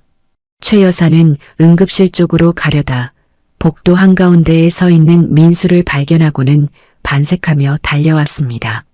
민수야, 세상에 얼굴이 이게 뭐니? 반쪽이 됐구나. 도대체 무슨 일이니? 그 거지 같은 것들이 너한테 무슨 짓을 한 거야? 최 여사는 민수의 얼굴을 만지려 했지만 민수는 차가운 표정으로 고개를 돌려 어머니의 손길을 피했습니다. 최 여사의 손이 허공에서 민망하게 멈췄습니다. 민수야, 오셨어요. 안 그래도 기다리고 있었습니다. 민수의 목소리에는 온기라고는 찾아볼 수 없었습니다. 하지만 최 여사는 눈치를 채지 못하고 민수의 등 뒤에 서 있는 보안팀 직원들을 보며 혀를 찼습니다. 그래, 잘했다. 보안팀 불렀니? 당장 그 꽃뱀이랑 애새끼 끌어내라고 해. 어디서 감히 7년이나 지난 일을 들먹이며 내 아들 발목을 잡아? 유전자 검사는 했니? 딱 봐도 딴 놈 씨가 분명해. 최 여사의 입에서 쏟아져 나오는 독설들은 하나같이 민수의 귀를 썩어 들어가게 만들었습니다. 어떻게 자신의 손주에게 애새끼라고 하며 며느리에게 꽃뱀이라고 할 수 있는지 민수는 인간이 어디까지 추악해질 수 있는지 목격하고 있었습니다. 민수는 주먹을 꽉 쥐어 손톱이 살을 파고들게 만들며 간신히 이성을 유지했습니다. 어머니, 7년 전 수진이 내쫓을 때 하셨던 말씀 기억나세요? 뭐, 갑자기 그년 얘기는 왜 해? 수진이가 바람 피웠다고 그 증거라며 보여주셨던 사진이랑 문자들, 그리고 법정에 나왔던 증인까지 정말 어머니가 직접 확인하신 거 맞습니까? 최 여사는 잠시 당황한 듯 눈동자를 굴리더니 이내 코웃음을 쳤습니다. 당연하지. 내가 내 눈으로 똑똑히 봤다니까. 그년이 낯선 남자랑 희희낙낙거리면서 호텔 들어가는 걸 내가 봤어. 이 어미가 널 위해서 얼마나 고생해서 뒷조사했는데 이제 와서 딴소리니? 정말이세요? 하늘을 우러러 한 점 부끄러움 없으십니까? 그럼 내가 널 위해서라면 지옥불에도 뛰어들 사람이다. 그녀는 처음부터 너 돈 보고 접근한 불려우였어. 최 여사는 끝까지 당당했습니다.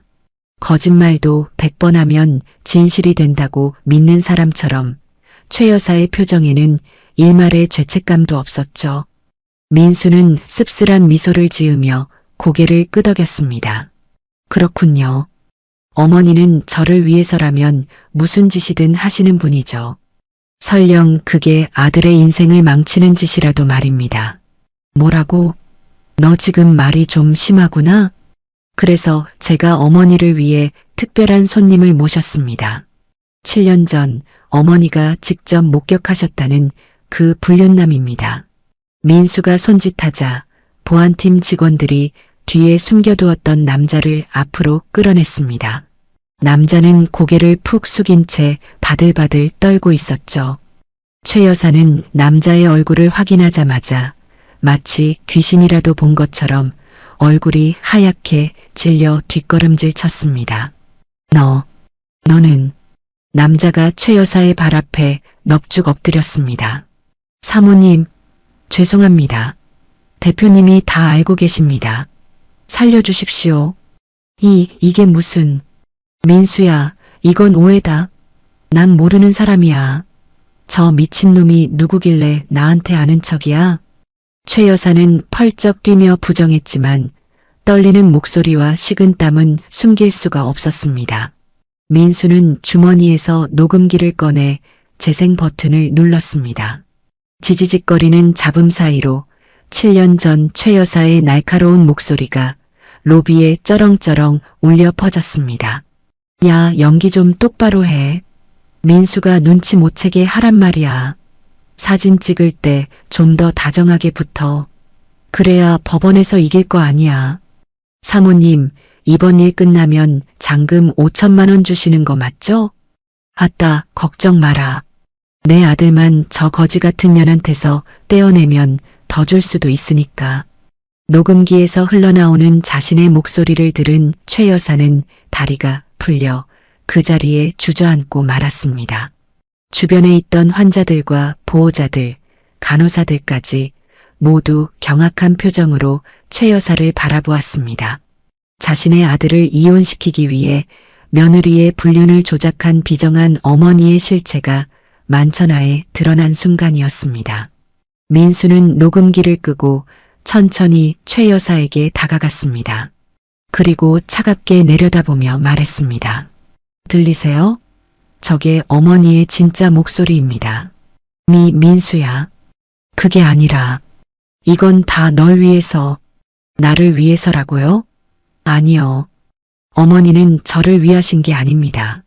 어머니의 욕심, 그 알량한 자존심을 채우기 위해서 제 인생을, 제 아내와 아들의 인생을 짓밟으신 겁니다. 민수의 눈에서 뜨거운 눈물이 한 방울 툭 떨어졌습니다. 알고 계셨잖아요. 수진이가 제 아이 임신했다는 거.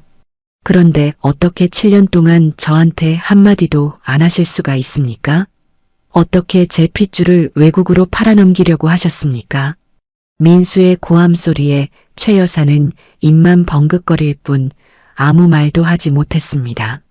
어머니 덕분에 제 아들은 7살이 되도록 아빠 얼굴도 모르고 자랐습니다. 쓰레기통을 뒤져서 나온 곰팡이 핀 빵을 먹으면서요. 그런데도 어머니는 끝까지 거짓말을 하셨습니다. 민수는 깊은 한숨을 내쉬며 돌아섰습니다. 더 이상 어머니와 말을 섞는 것조차 역겹게 느껴졌기 때문입니다. 민수야, 어디 가니? 엄마 말 좀 들어봐. 내가 잘못했다. 다시는 안 그럴게.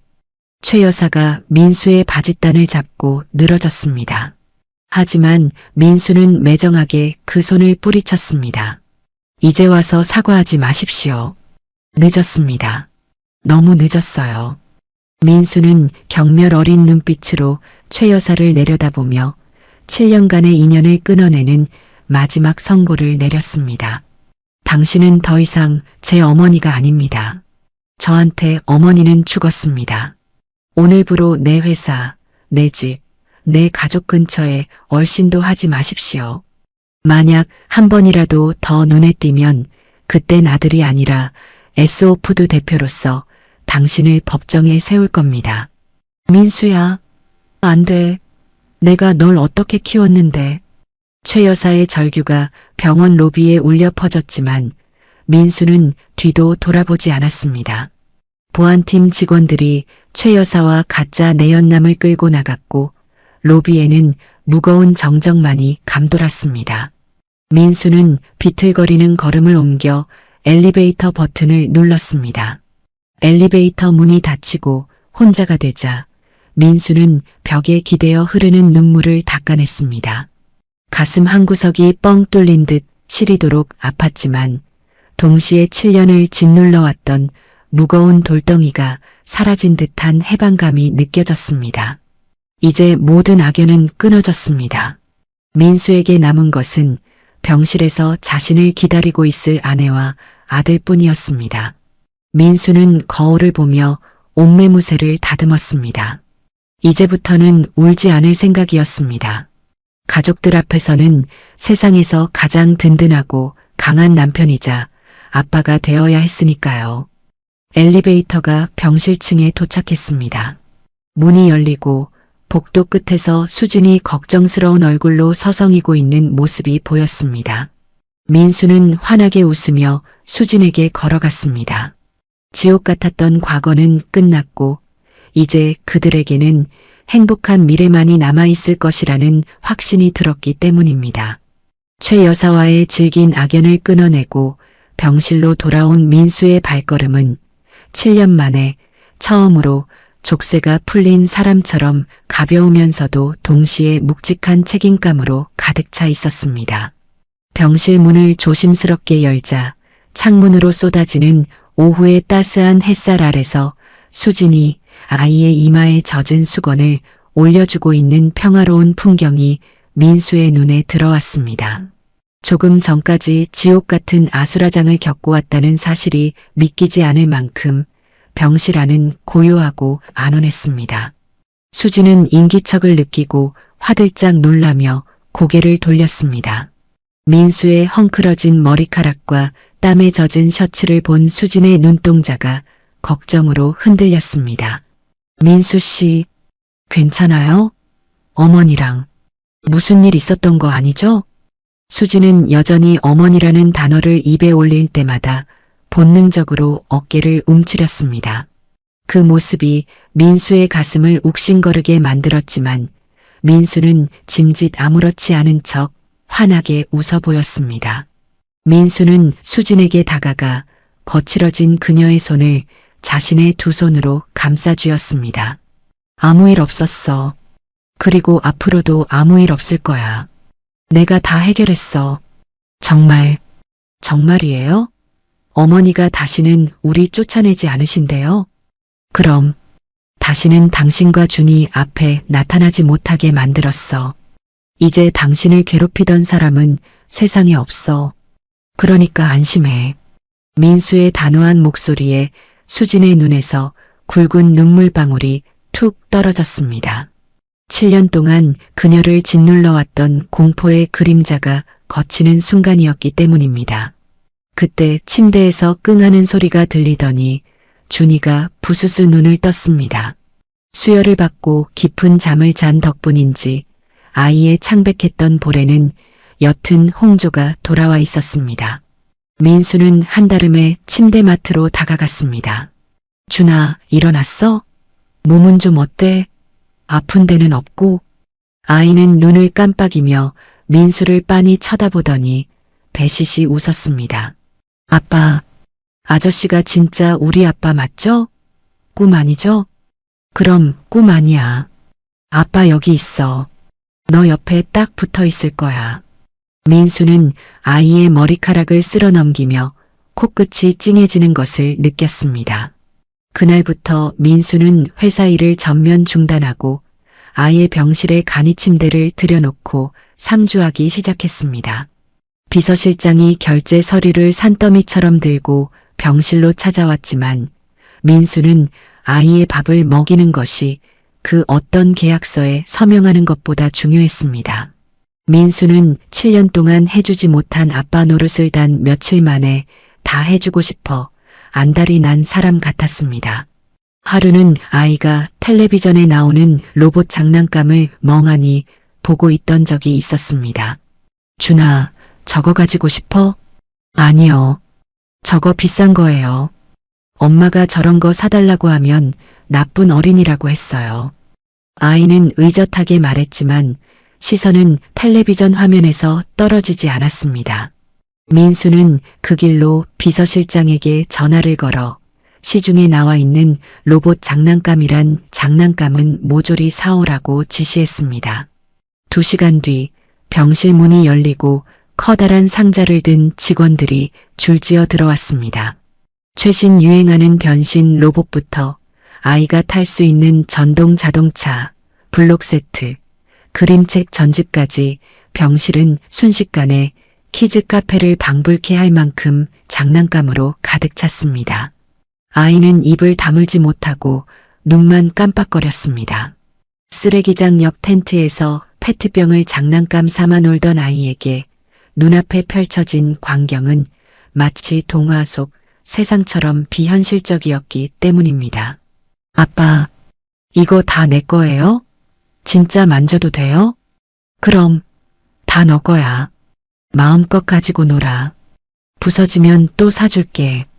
100개든 10,000개든 다 사줄게. 아이는 떨리는 손으로 로봇 상자를 집어들었습니다. 그러고는 품에 꼭 안고 놓지 않았습니다. 엄마, 나 이거 진짜 가져도 된대. 아빠가 사줬어. 수지는 아이의 행복한 모습을 보며 손수건으로 입을 틀어막고 울음을 삼켰습니다. 민수는 수진의 어깨를 감싸며 속삭였습니다. 울지 마. 이제 시작이야. 앞으로 준이 방은 이것보다 100배는 더 근사하게 꾸며줄 거야. 당신 옷방도 화장대도 최고로 채워줄 거고. 그렇게 일주일이 지났습니다. 민수의 헌신적인 간호와 최고급 치료 덕분에 준이는 몰라보게 건강해졌습니다. 앙상했던 볼에는 살이 조금씩 오르기 시작했고 쇳소리가 나던 숨소리도 편안해졌으며 무엇보다 아이의 눈빛에서 불안감이 사라지고 그 자리에 장난기가 깃들기 시작했습니다. 어느 날 밤 아이가 잠든 뒤 병실에는 정적이 흘렀습니다. 창밖에는 서울의 야경이 별처럼 반짝이고 있었고 민수와 수지는 소파에 나란히 앉아 따뜻한 차를 마시고 있었습니다. 어색한 침묵이 흘렀지만 그것은 불편함이 아닌 설렘이 섞인 침묵이었습니다. 민수가 조심스럽게 품 안에서 서류 봉투 하나를 꺼내 테이블 위에 올려놓았습니다. 이게 뭐예요? 혼인신고서야. 그리고 준이 입양 취소 신청서랑 친생자 인지 신고서. 수진의 눈이 커졌습니다. 민수는 수진의 손을 잡고 진지하게 말했습니다. 7년 전 내가 멍청해서 당신 손을 놓쳤어. 어머니가 만든 가짜 증거에 속아서 당신 말을 믿어주지 않고 내쳤던 거. 평생 속죄하며 살게. 민수 씨, 다시는 당신 혼자 비바람 맞게 하지 않을 거야. 내 목숨을 걸고 당신이랑 준이 지킬 거야. 그러니까 수진아. 민수는 잠시 말을 멈추고 깊은 숨을 들이마셨습니다. 다시 나랑 결혼해 줄래?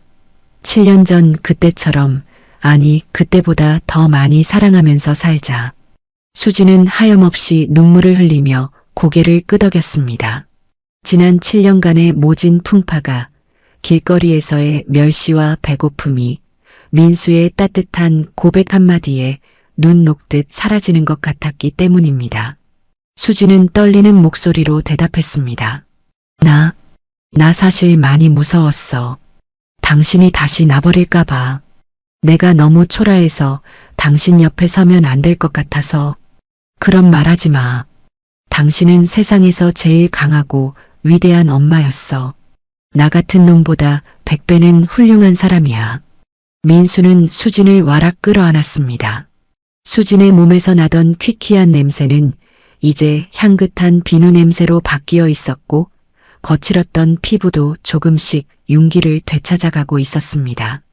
두 사람은 서로의 체온을 느끼며 한참을 그렇게 안고 있었습니다. 다음 날 아침 퇴원을 앞두고 의사가 회진을 왔습니다. 준이 경과가 아주 좋습니다. 이제 퇴원하셔도 되겠네요. 집에 가서 맛있는 거 많이 먹고 푹 쉬면 금방 튼튼해질 겁니다. 감사합니다, 선생님. 정말 감사합니다. 수지는 의사에게 몇 번이고 고개를 숙였습니다.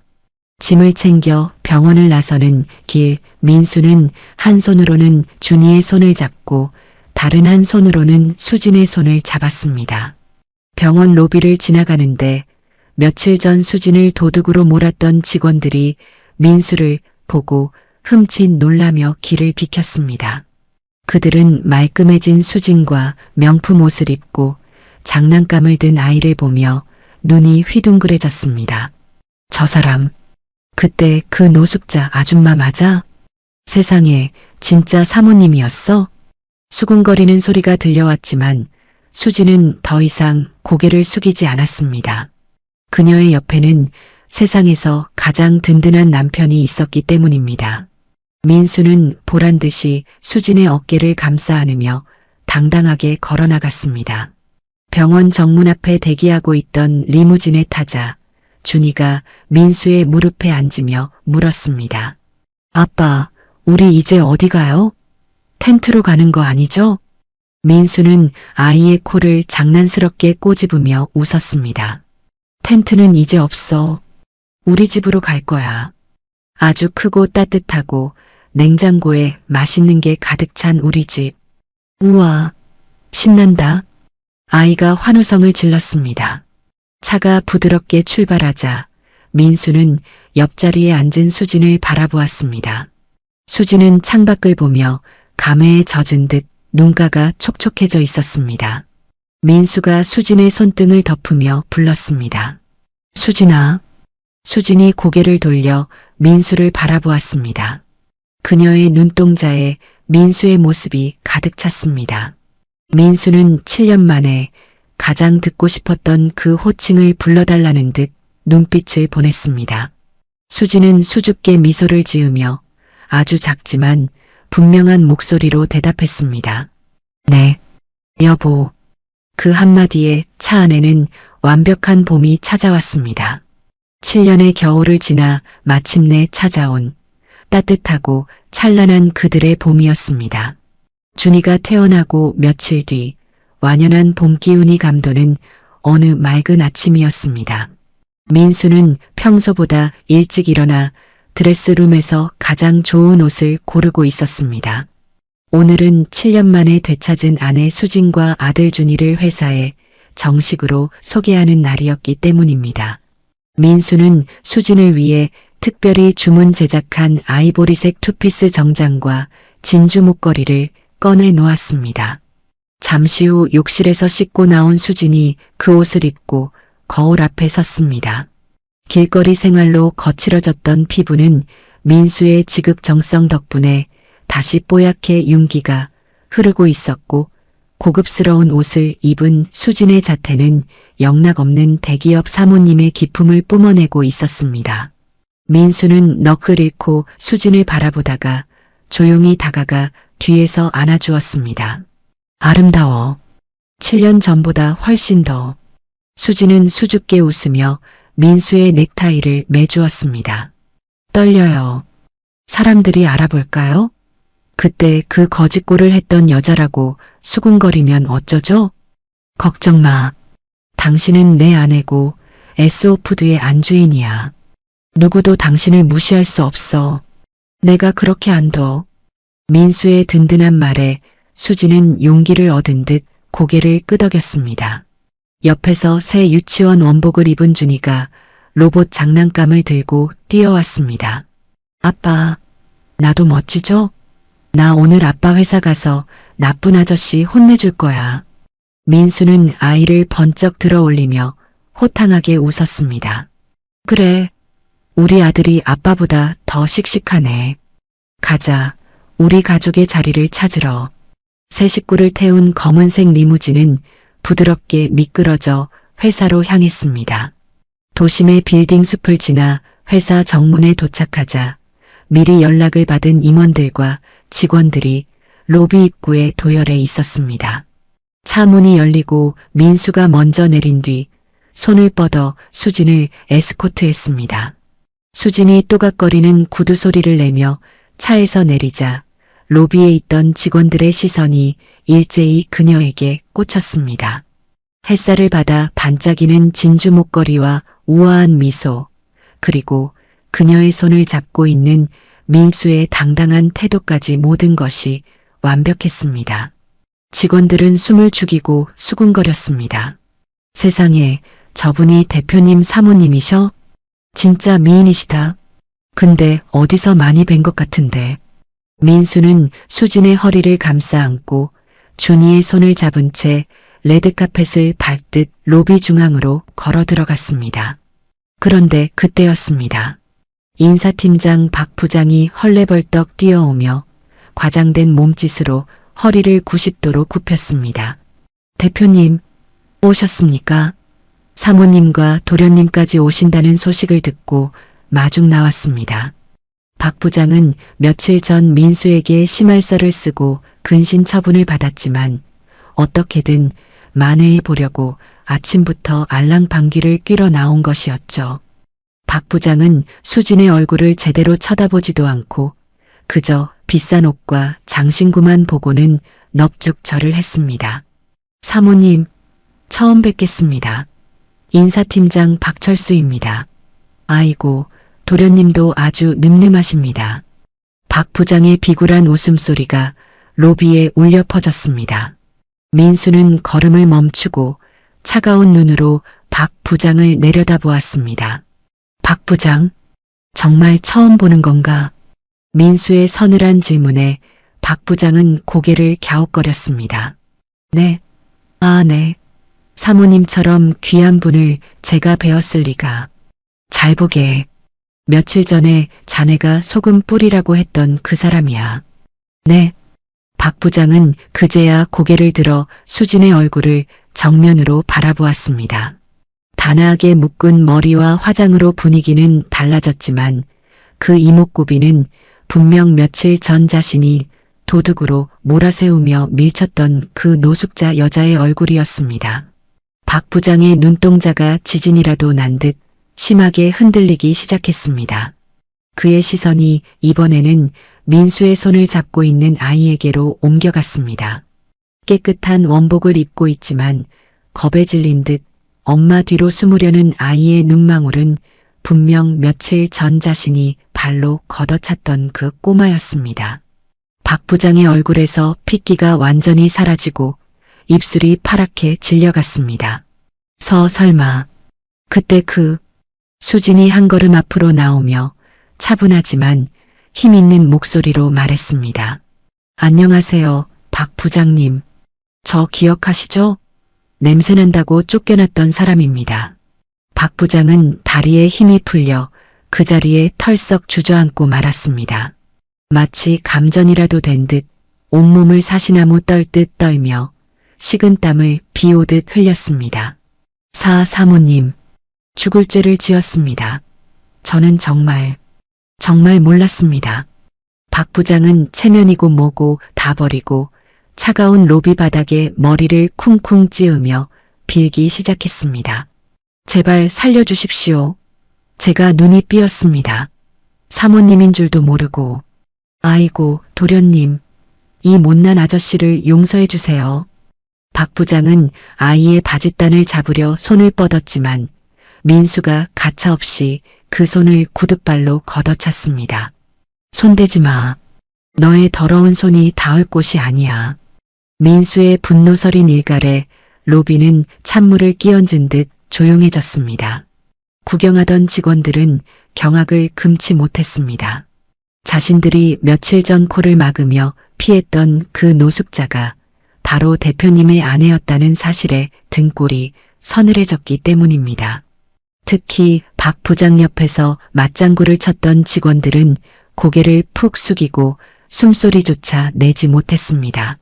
민수는 주저앉은 박 부장을 내려다보며 사형 선고를 내리듯 말했습니다. 자네가 그때 그랬지? 냄새나는 것들이 회사 물 흐린다고. 대표님, 한 번만 용서해 주십시오. 처자식이 있습니다. 자네 처자식은 소중하고 내 처자식은 짐승 취급을 당해도 된다는 건가? 민수의 목소리는 낮았지만 로비 구석구석까지 명확하게 들렸습니다. 사람을 겉모습만 보고 판단하고 약자에게 강하고 강자에게 약한 비겁한 인간은 내 회사에 필요 없어. 당장 짐 싸서 나가. 해고야. 박 부장은 아이고 소리를 내며 바닥을 기었습니다. 하지만 민수는 보안팀장에게 눈짓을 했고 건장한 보안 요원 2명이 다가와 박 부장의 양팔을 잡아 일으켰습니다. 질질 끌려가는 박 부장의 처절한 비명소리가 로비에서 멀어질 때까지 아무도 그를 동정하지 않았습니다. 민수는 주위를 둘러보며 직원들에게도 경고했습니다. 똑똑히 들으세요. 내 아내는 지난 7년간 나보다 더 힘들게 하지만 누구보다 정직하게 살아온 사람입니다. 겉모습으로 사람을 차별하는 일이 한 번만 더 발생하면 그땐 누구든 용서하지 않겠습니다. 직원들은 일제히 고개를 숙이며 복창했습니다. 죄송합니다. 명심하겠습니다. 상황이 정리되자 민수는 수진을 바라보며 부드럽게 미소 지었습니다. 가자 여보. 당신 자리를 보여줄게. 민수는 수진과 아이를 데리고 전용 엘리베이터에 올랐습니다. 엘리베이터가 최고층인 대표이사실을 향해 올라가는 동안 수지는 가슴이 벅차오르는 것을 느꼈습니다. 도둑 취급을 받으며 쫓겨나던 며칠 전과는 달리 이제는 당당한 주인으로서 이 공간에 서 있다는 사실이 꿈만 같았기 때문입니다. 대표이사실 문이 열리고 민수는 수진을 자신의 거대한 집무실 책상으로 안내했습니다. 그리고 자신의 의자를 뒤로 빼며 수진에게 앉으라고 권했습니다. 앉아봐. 어머, 여긴 당신 자리잖아요. 아니야. 내가 이 회사를 키운 이유는 오직 당신과 준이를 지키기 위해서였어. 그러니까 이 회사의 진짜 주인은 당신이야. 수지는 떨리는 마음으로 대표이사 의자에 조심스럽게 앉았습니다. 푹신한 가죽 의자가 그녀의 몸을 감싸 안았고 통유리 너머로 서울 시내가 한눈에 내려다 보였습니다.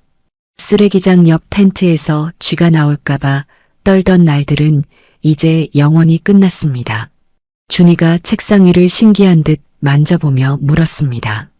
엄마, 이제 우리 여기서 사는 거야? 이제 아무도 엄마한테 냄새난다고 안 해? 수지는 아이를 무릎에 앉히고 꼭 끌어안았습니다. 그래, 준아. 이제 아무도 우릴 무시하지 못해. 여기가 우리 자리야. 수진의 눈에서 기쁨의 눈물이 한 방울 흘러내려 아이의 볼에 떨어졌습니다. 민수는 그 모습을 뒤에서 지켜보며 7년 묵은 체증이 싹 내려가는 듯한 후련함을 느꼈습니다. 어머니의 계략으로 잃어버렸던 가족, 가난과 오해 속에 방치되었던 사랑하는 사람들. 그 모든 것을 제자리로 돌려놓은 지금 이 순간이 민수에게는 수천억 원의 매출을 올렸을 때보다 더 값지고 빛나는 성공이었습니다. 민수는 수진의 어깨에 손을 올리며 말했습니다. 고생 많았어, 수진아. 이제야 제자리를 찾았네. 수진은 민수의 손등에 자신의 손을 포개며 눈물 젖은 미소로 화답했습니다. 비로소 모든 퍼즐이 맞춰지고 7년간 멈춰있던 그들의 시계가 다시 행복을 향해 돌아가기 시작한 것입니다. 회사에서의 화려한 복귀식을 마치고 돌아온 그날 저녁 한강이 한눈에 내려다 보이는 민수의 펜트하우스에는 7년 만에 처음으로 사람 사는 온기가 감돌고 있었습니다. 평소에는 이태리제 대리석 바닥에 차가운 냉기와 비싼 가구들만 덩그러니 놓여 있어 마치 모델하우스처럼 삭막했던 그 공간이 지금은 구수한 된장찌개 냄새와 달그락거리는 그릇 소리로 가득 채워져 있었기 때문입니다. 민수는 식탁 의자에 앉아 널찍한 아일랜드 식탁 너머로 분주하게 움직이는 수진의 뒷모습을 턱을 괜 채 멍하니 바라보았습니다. 주황색 간접 조명을 받아 은은하게 빛나는 수진의 머리카락과 앞치마 끈을 질끈 동여맨 허리 라인, 가리고 도마 위에서 경쾌하게 울려 퍼지는 칼질 소리까지 민수에게는 눈앞에 펼쳐진 이 평범한 풍경이 마치 꿈속의 한 장면처럼 비현실적으로 느껴질 만큼 아름답고 소중했습니다. 이 모습을 다시 보기 위해 우리는 7년이라는 긴 지옥을 건너왔구나. 민수의 가슴 한구석이 찌릿하게 저려왔습니다. 지난 7년간 민수는 이 넓은 집에서 언제나 혼자였습니다.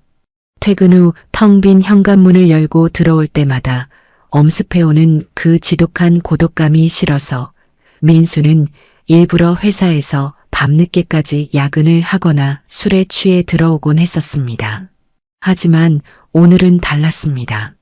현관에는 흙 묻은 꼬마 운동화와 수진의 구두가 나란히 놓여 있었고 거실에는 아이가 어질러 놓은 로봇 장난감들이 뒹굴고 있었으며 주방에서는 사랑하는 아내가 가족을 위해 저녁을 짓고 있었습니다. 민수는 코끝이 시큰해지는 것을 느끼며 눈가를 훔쳤습니다. 보글보글 끓어오르는 찌개 냄새가 거실까지 퍼져나가자 수진이 국자로 간을 보며 뒤를 돌아보았습니다. 여보, 간 좀 봐줄래요? 너무 싱겁지 않은지 모르겠네. 수진이 호흡으로 식힌 국물을 숟가락에 담아 민수의 입가에 내밀었습니다. 민수는 아이처럼 입을 벌려 그 국물을 받아 먹었습니다. 혀끝에 감도는 구수하고 짭조름한 된장 맛과 수진의 손맛이 어우러져 목구멍을 타고 따뜻하게 넘어갔습니다. 그것은 7년 전 신혼 시절에 수진이 매일 아침 끓여주던 바로 그 맛이었습니다. 어때요? 괜찮아요? 수진이 걱정스러운 눈빛으로 물었습니다. 민수는 고개를 끄덕이며 활짝 웃었습니다. 완벽해. 세상에서 제일 맛있어. 당신 솜씨 하나도 안 변했네. 다행이다. 준이가 배고프다고 해서 얼른 차릴게요. 준이 손 씻고 오라고 해요. 응, 알았어. 민수는 욕실로 향했습니다. 욕실 문을 열자 세면대 앞에 의자를 밟고 올라서서 거울을 보며 장난을 치고 있는 준이의 모습이 보였습니다. 아이는 거울 속에 비친 자신의 얼굴에 비누 거품으로 수염을 만들어 놓고는 킬킬거리고 있었습니다. 나는 산타 할아버지다. 선물을 주러 왔다. 호호. 민수는 그 귀여운 모습에 웃음을 터뜨리며 다가갔습니다. 어이쿠, 산타 할아버지. 여기서 뭐 하십니까? 루돌프는 어디다 두고 오셨어요? 민수가 아이의 겨드랑이를 간지럽히자 준이는 자지러지게 웃으며 몸을 비틀었습니다. 으하, 아빠, 간지러워요. 살려주세요. 욕실 안은 부자의 웃음소리로 가득 찼고 민수는 아이의 얼굴에 묻은 거품을 수건으로 꼼꼼하게 닦아주었습니다. 자, 산타 할아버지, 이제 밥 먹으러 가시죠. 엄마가 맛있는 거 많이 해놨대요. 민수는 아이를 번쩍 안아들고 주방으로 나왔습니다. 식탁 위에는 임금님 수라상이 부럽지 않을 만큼 풍성한 저녁상이 차려져 있었습니다. 윤기가 자르르 흐르는 갈비찜에서는 달콤한 김이 모락모락 피어오르고 있었고 노릇하게 구워진 조기는 고소한 냄새를 풍기고 있었으며 준이가 제일 좋아하는 달걀말이와 시금치 무침, 콩자반까지 상다리가 휘어질 정도로 가득했습니다. 7년간 텐트촌에서 라면, 부스럭이나 곰팡이 핀 빵으로 끼니를 때웠던 가족을 위해 수진이 온 정성을 다해 차려낸 눈물겨운 식탁이었습니다. 세 식구는 식탁에 둘러앉았습니다. 따뜻한 조명 아래서 서로의 얼굴을 마주보자 세 사람의 볼이 밥상에 온기 때문에 붉게 물들었습니다. 민수는 수저를 들어 아이의 손에 쥐어주었습니다. 자, 우리 아들, 많이 먹어. 하지만 아이는 눈앞에 펼쳐진 진수성찬을 보고 침을 꼴깍 삼키면서도 선뜻 숟가락을 들지 못하고 민수의 눈치를 살폈습니다. 아이는 갈비찜을 한참이나 바라보더니 기어들어가는 목소리로 물었습니다. 아빠, 이거 다 먹어도 돼요? 나중에 배고플 때 먹게 남겨둬야 하는 거 아니에요? 순간 민수의 가슴이 쿵 하고 내려앉았습니다. 쓰레기통을 뒤져서 나온 빵을 내일을 위해 주머니에 숨기던 그 처참한 습관이 아직도 아이의 몸과 마음에 깊이 배어 있었기 때문입니다. 민수는 울컥 치밀어 오르는 눈물을 꾹 참고 아이의 밥그릇 위에 김이 모락모락 나는 커다란 갈비 한 점을 올려주었습니다. 그리고 아이의 눈을 똑바로 쳐다보며 단호하게 말했습니다. 아니야, 준아. 남기지 마. 배 터질 때까지 다 먹어. 이거 다 먹으면 아빠가 또 사줄 거야. 내일도 모레도 매일매일 이렇게 맛있는 거 해줄 거야. 정말요? 빵 말고 고기 또 먹을 수 있어요? 그럼 아빠가 약속할게. 평생 배고플 일 없게 배부르다 소리 나올 때까지 먹여줄게. 민수는 떨리는 손으로 아이의 머리를 쓰다듬었습니다. 아이는 그제야 안심한 듯 입을 크게 벌리고 갈비를 한 입 베어 물었습니다. 오물오물 씹는 아이의 볼이 다람쥐처럼 불룩해지자 민수와 수지는 그 모습을 바라보며 가슴이 벅차오르는 것을 느꼈습니다. 수진도 젓가락으로 생선살을 정성스럽게 발라 민수의 밥그릇 위에 올려주었습니다. 당신도 많이 먹어요. 그동안 혼자 밥 챙겨 먹느라 얼굴이 반쪽이 됐어. 나 없는 동안 밥은 제대로 먹고 다닌 거예요? 수진의 목소리에 물기가 어려 있었습니다. 민수는 밥그릇에 놓인 생선살을 보며 고개를 저었습니다. 아니, 모래 씹는 것 같아서 못 먹었어. 당신이 해준 밥 아니면 다 맛이 없더라. 바보, 이제 내가 매일 해줄게요.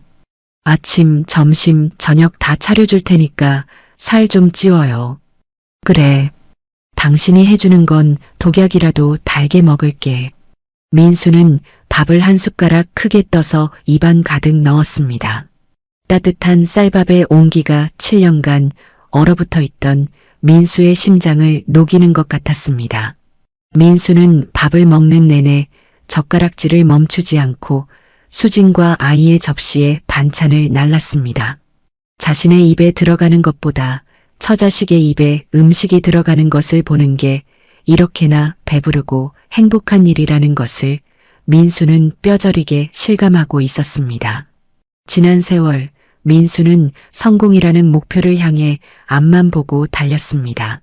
최고급 호텔 레스토랑에서 1인분에 수십만 원짜리 코스 요리를 먹고 비싼 와인을 마시며 사업 파트너들과 웃고 떠들었지만 그 어떤 화려한 식사도 지금 이 소박한 저녁 밥상만큼 달콤하지는 않았습니다.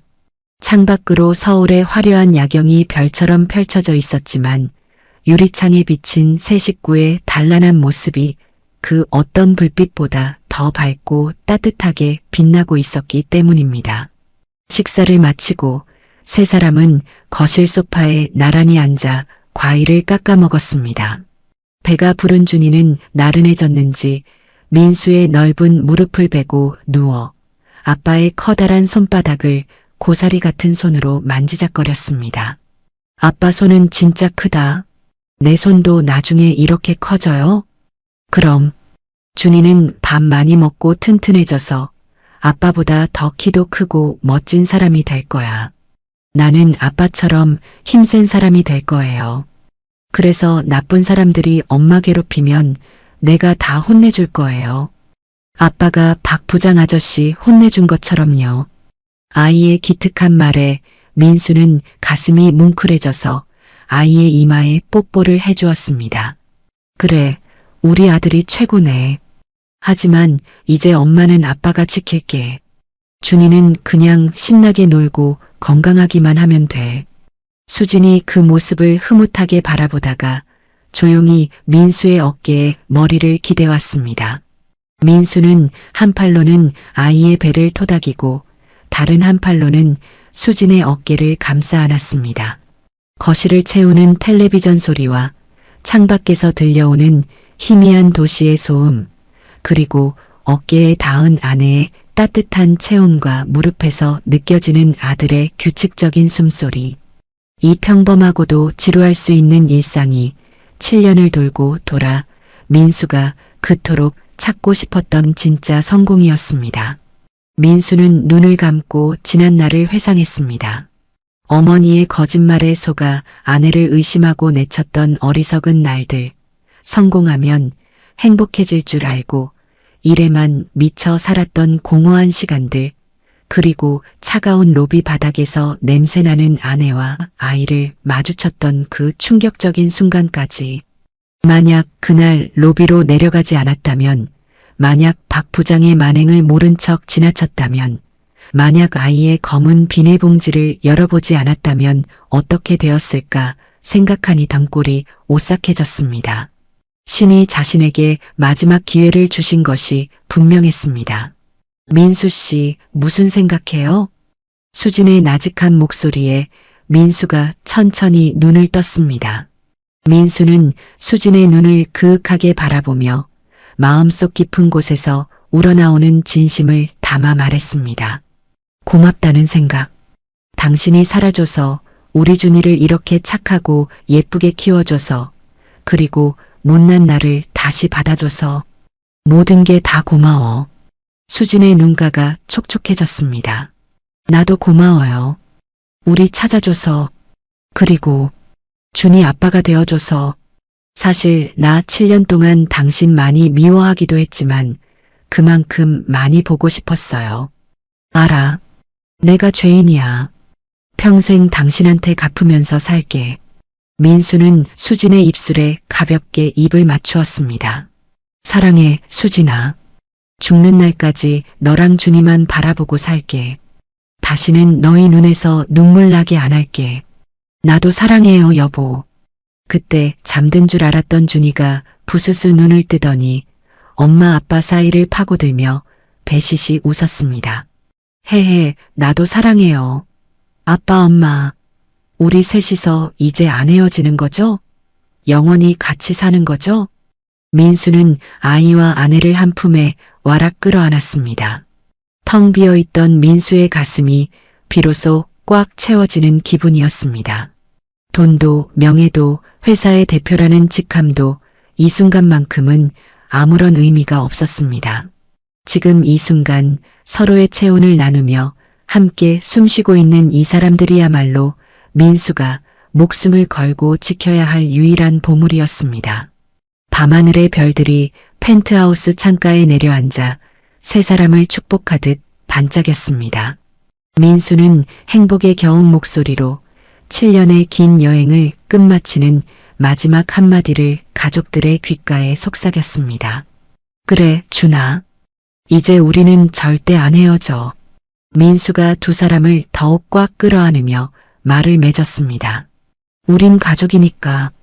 차가운 로비 바닥에서 시작된 인연이 김이 모락모락 나는 따뜻한 밥상으로 완성되는 모습 어떠셨나요?